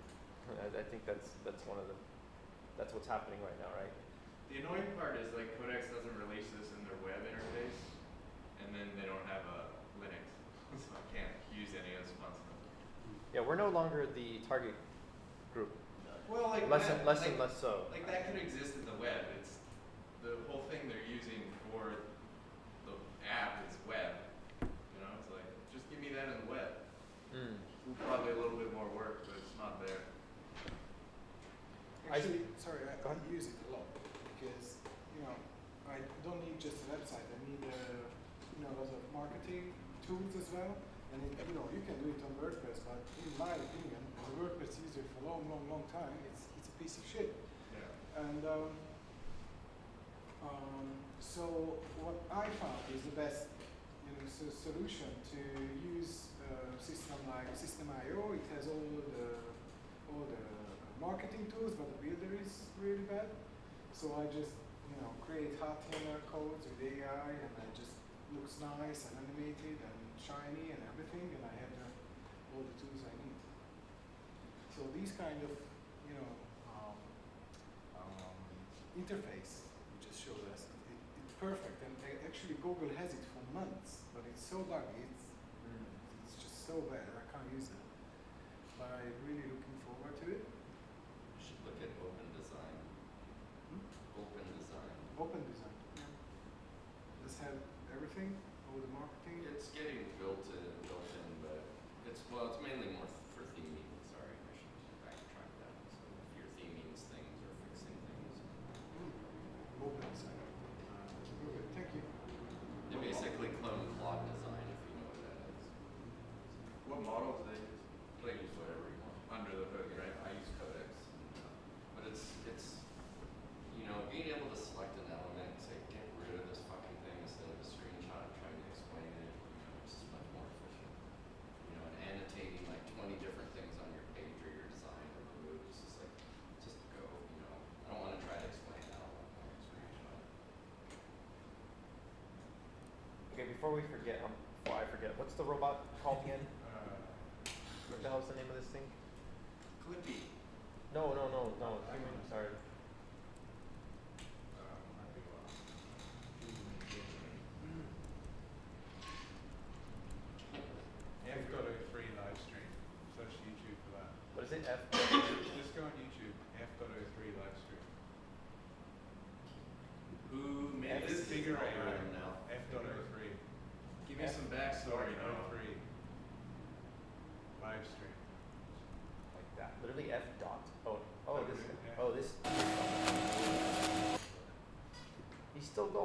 How many days do you even have this? 200 hours. Oh, it's a live stream. Yeah. So his goal is he has to figure out where the barcode is and put it on the bottom so it can be scanned by the belt later on.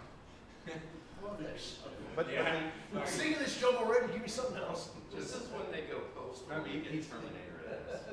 This is how the uprising starts. He's only shoving that because he's seen there's no label on top and it's only got two sides, so he knows the label must be on the bottom. But the first day that they did this, it was him versus a human, right? Yeah. So there was. He went for a toilet break or something and he got in front. Yeah. But I think the human won in the end. But he said that his body hurt like hell and he was in a lot of pain. It's really. Well, what happens when Bob fails and he needs to be repaired and he's gone for 3 weeks and the human shows up on his Monday, does his 8 hours? Oh, there's another one in the back. No? But you can make But there's another human in the back. can make you know? 1,000 These 8-hour Bobs. shifts. Yeah, you can make 1,000 bobs. You can't make 1,000 of those humans, right? probably much cheaper. I was thinking the same thing. It seems like such a trivial thing to solve, doesn't it? Why do you need a full wide I panel? mean, it's like mind-boggling dull. I think this is the way. So this it is should, where vision models you know, help. source out the Yeah, shit this kind isn't of job, flawed, right? you Not know, the- this is a not the different. It's a good argument. Like you should use purpose-made robots that are specifically purposed for the mission. Like, so in this case, you don't need a humanoid. You just maybe a couple arms would be enough. But I think the showcase here is to other companies who want you're looking at your problems. You have a business and you have a hard, like your problem space is kind of wide. It's very general. You're gonna get a whole bunch of specific purpose robots. You can just get this general purpose one, reuse it. The idea is that it replaces the human, right? That's why they're built We like have- humans. We have that robot Kind of. that's in shot. Like the conveyor belt is that robot. And occasionally Oh, he yeah. gets one wrong. And you see on the right hand side it's got the number of packages, right? Yeah. That's a barcode scanner down the road. And if it can scan the package, then that counter goes up. If it can't scan the package, you have an arm that shunts it off back onto the belt again. It comes around again. Yeah, loops So it we back. have the purpose-built robots. They're literally just arms that do this. Yeah. But it's not good enough to orient it. We've tried. I feel like Well, these robots. but also this is version 1. Or this is version 0, Well, right? This is probably version 50,000, let's be honest. It depends on how you want to look at it. But Live stream version. we knew last year there was all this talk that 2026, near the end, probably quarter 3, quarter 4, we were going to start seeing these robots come out. And then you have, if you're taking into your calculus of, you know, Elon's like, hey, we're trying to get to the production capabilities of 15,000 robots a month and eventually up to 1 million or something like that. So when you start thinking about that scale, it really changes the picture a lot. What robot is this, by the way? Do you know? Figure AI. Figure? So it would be so much easier just to put a scanner in all direction. Yeah. Forget it. That's no fun. American. I think it's American. I think it's Jeff Bezos. Bezos' competition to I think Bezos is. Well, Jeff Bezos' thing is sorting packages. Bezos is going around and buying up manufacturing plants and factories and stuff like that now, specifically just to replace all the human workers and go with robots. So he's going to have the testing capability to figure this out very quickly. Yeah. Well, he's probably, Jeff Bezos been recording the person doing this for years with the intention of.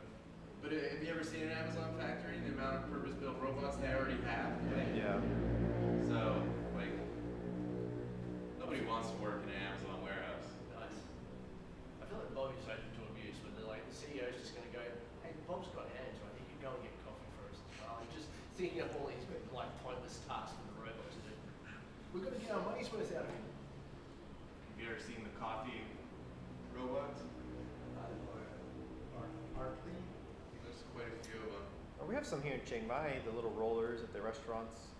Well, yeah, Taobao or whatever, the little turtle vending machines. Is that not a robot that makes drinks? It's funny how Oh. many of these are like ideas from the 80s. You know, they had mail delivery robots in the 80s. They were just line following robots. Yeah. And it'd go around beep beep beep beep beep beep, get out of the way, and if it hit something, it'd stop, and then you'd take the mail off it, and it would keep going. It's just the same thing. It was so dumb. But they were. But can you send it to Mars? I saw like Amazon has like the True. drone deliveries, and someone had ordered like 3 things, so they had like 2 packages down, and then their third one comes, and because of like the downforce, just blows all their packages onto the street and drops the third one. Okay, quick. Let me see if I can rapid fire some of this. At least the ones I think that are interesting. Telegram bot to bot. This is really cool. What I think is cool here is that the CEO of Telegram seems to be the only guy who's like, hey, use your agent with our system. You can't do this with WhatsApp. It's a huge TOS issues, TikTok and so on. These platforms are not agentic friendly. It's kind of cool to see that Telegram is going in a direction of we're accepting of it.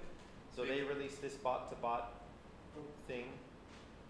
Claude Code update, the simplify command, if you ever used it, it's been rolled into the code review, and it gives you a bunch of arguments. It's actually kind of cool. You can set like a high, medium, max, and I think a comments flag, so that the review, if you have a PR, it goes and puts comments in the PR. What else?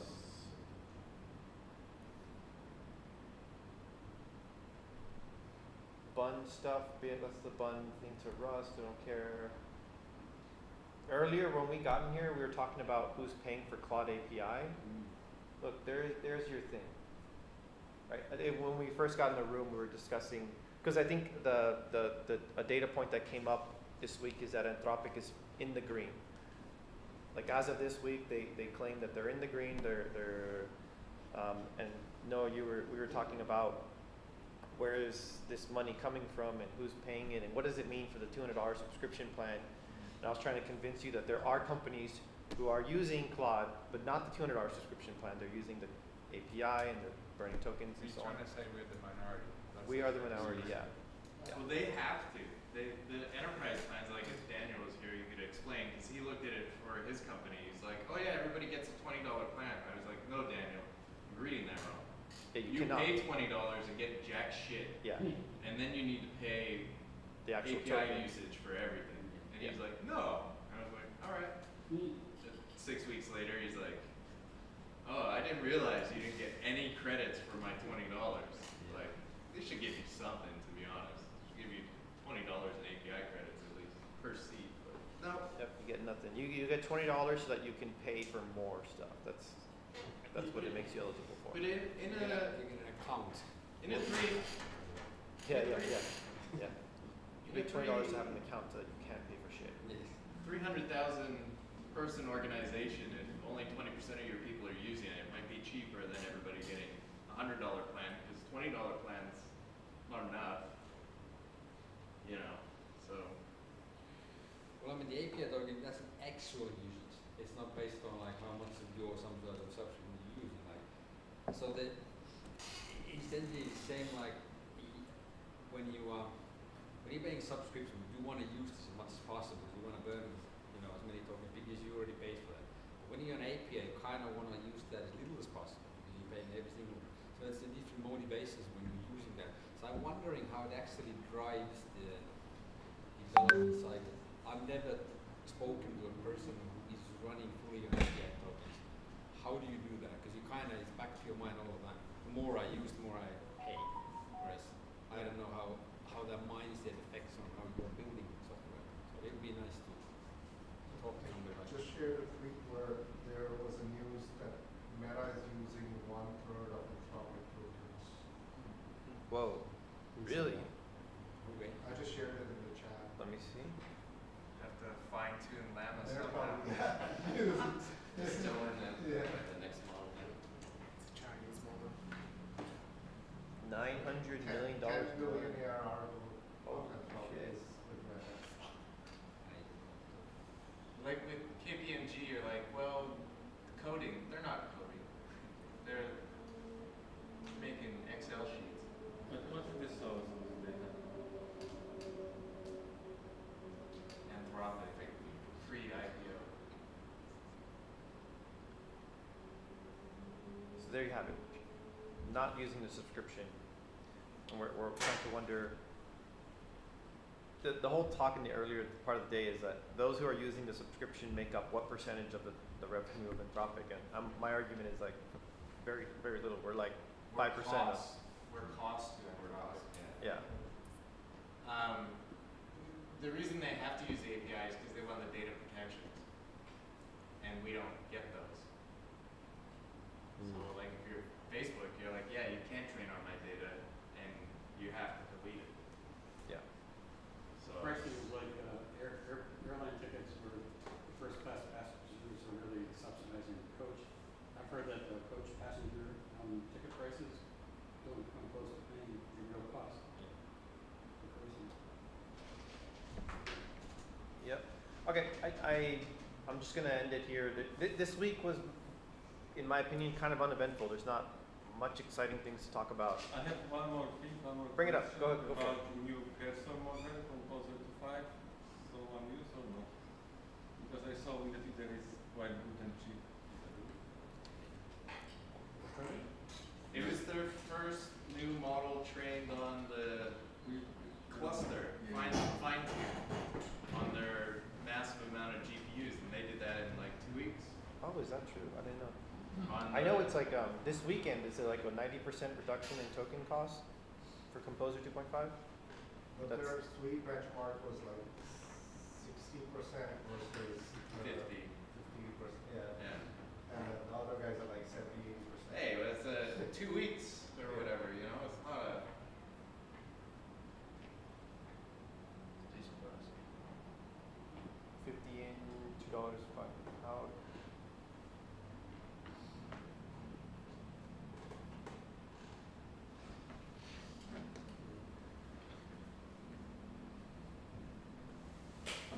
You're asking if anyone uses it? So Yeah, because on paper it looks good, so I give you some of my experience from first hand. I haven't used Cursor in a long time. Is it only used within Cursor?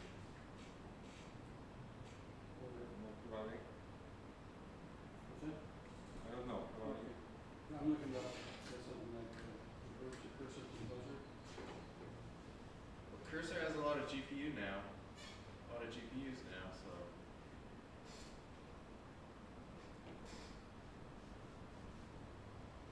There's your answer. No one. No one's using it. Did I see earlier in your news that Cursor's going for IPO or something? Fundraising or something? Is that right? I don't think weren't they bought out by XAI? Well, I think Elon has an option to buy it, and that's why I was surprised. I'm like, why are they fundraising if he potentially is going to buy it? Or maybe they're trying to raise it. I thought they had already bought it. Didn't they already buy it? Or it's not. It's not done. Oh. It's a trade. Cursor gets a bunch of compute, and Elon gets the option to buy it. So this is Cursor using that compute. Oh. And what shit. happens when they have access to a Colossus cluster. Yeah. Okay. I think the way that deal works is like they can spend $6 billion in compute, and then Elon gets the option to buy or something. One of those OpenAI. Once again, it's an uneventful week.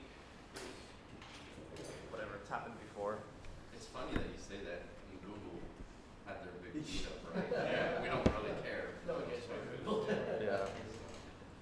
They're so, like, they're becoming omnipresent, Google, like, they're just turning up everywhere. And I think they've got really deep pockets, and it feels like they might be able to outlast the OpenAIs and Anthropics if those guys keep burning money and not making a profit. Google will just stick around and keep working and building their AI models. Google still has a search business. Yeah, Like exactly. outside of it, And cloud. massive cloud cloud business.